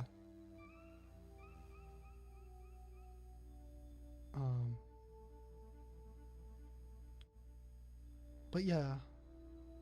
Now I play modern games. I'm actually thinking of streaming some modern games. I just don't know what yet. I've thought of streaming Sonic Frontiers, but I don't know. I feel like I'll be too cynical about it. I don't want there to be like I don't want people to think like I'm against modern games. I'm just better at talking about retro games. You know, they're just easier to talk about, and like I really like them, and I feel like they're under documented, I guess. But yeah. And no, that I am not talking about Sonic and Sega All Stars Racing for that, but the fan art was like intentionally put in this game. It's not even like in the game, but it's like a fan art section in this game. And I'll leave it there. I might be giving away too much about this video. That's probably not going to release till like the middle of June, but anyways, dare you to stream Shadow Labyrinth? I don't know about that. Anyways, I might continue with these. I might do a single stream. I might do like one of these every time because 2 was a bit much. I didn't expect this stream to go on this long. I would like my streams to be more around like the 2-hour mark and not like 3.5. But I had fun doing this. I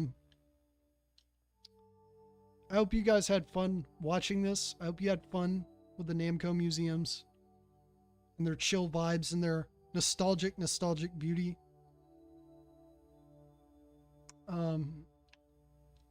But yeah, there's still plenty of people watching. Honestly, I might go in and play a little bit more Xevious. But yeah.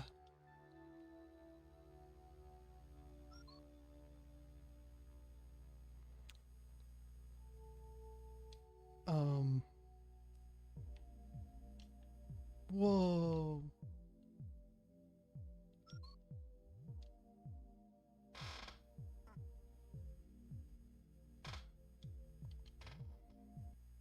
Yeah, this is like, these are some of the best retro collections out there.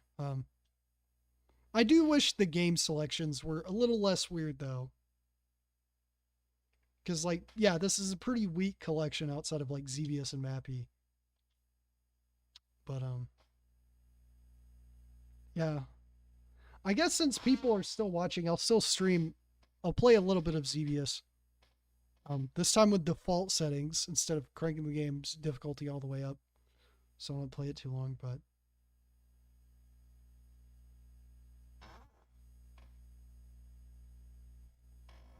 I mean, I guess there is kind of a sadness to these games though. Because Namco doesn't exist anymore as they used to. Anyways, the best piece of music in any video game.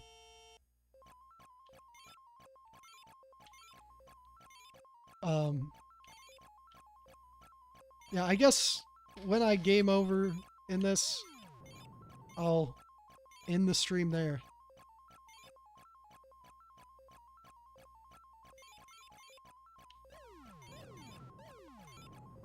I honestly think between the two collections, Xevious might be the best game. I don't know. Galaga and Bosconian are really good. Volume 1's probably the best one. I know Volume 4 is when it gets weird.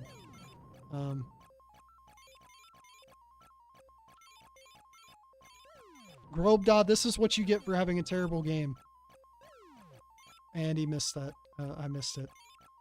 Alright, gotta get the secret. Yeah, didn't get the secret. Yeah, the secrets are kind of annoying to get in this game. Because they're not consistent.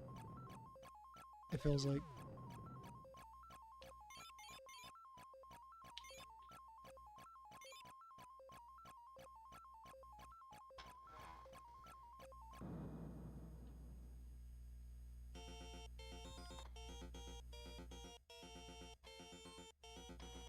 What video did I mention the PSP Sega Genesis collection? I don't know.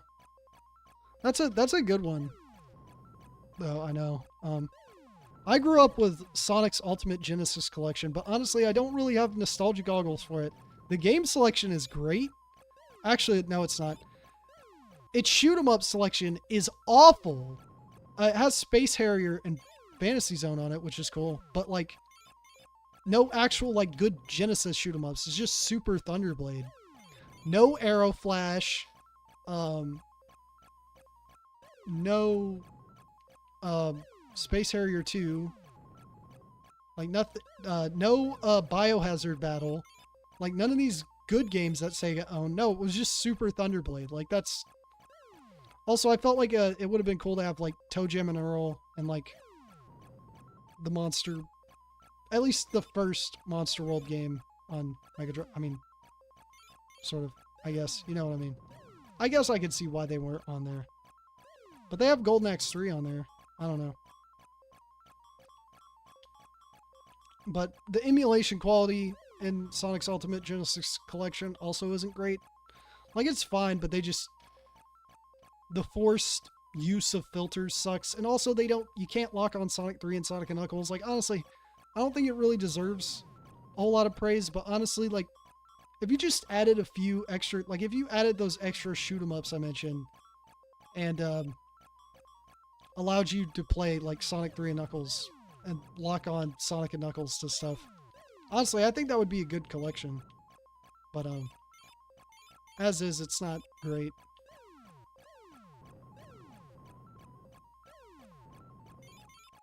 Look, iconic imagery.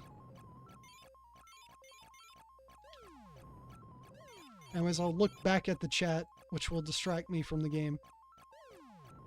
But I don't really care because I love this game. I'll look back at it during like a transitionary... Okay, well, there we go.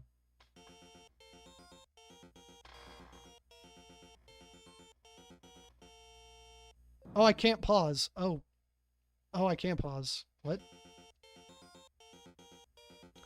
Toe Jam is not on the 360 version of Sonic's Ultimate Genesis Collection. That's the one I grew up with.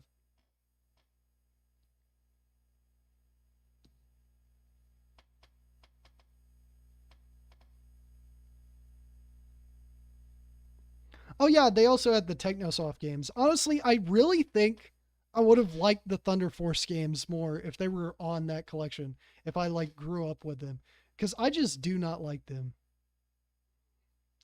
I mean, I don't get why they add Super Thunderblade but not Space Harrier 2, you know? Um anyways, I guess after honestly, I thought I'd make it further, but you know, I was reading chat. I'm not really paying attention to the game. I'm just playing the game just because I like it and people were still watching. But after this, I'm done. I'm out. I think a lot of people left when they realized, okay, he's about to end it. Well, there we go. There it ends.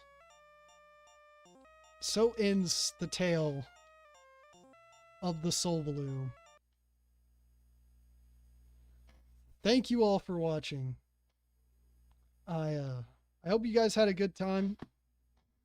I'm hungry. I'm really, really hungry and really thirsty.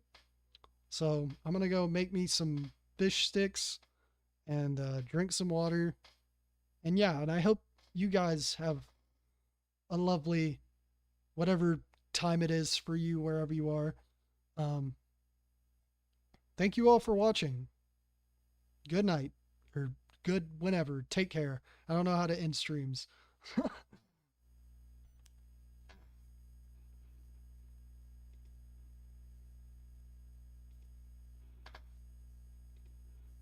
God, jeez. Oh, jeez, my annoying audience. I can't take them. They're so annoying.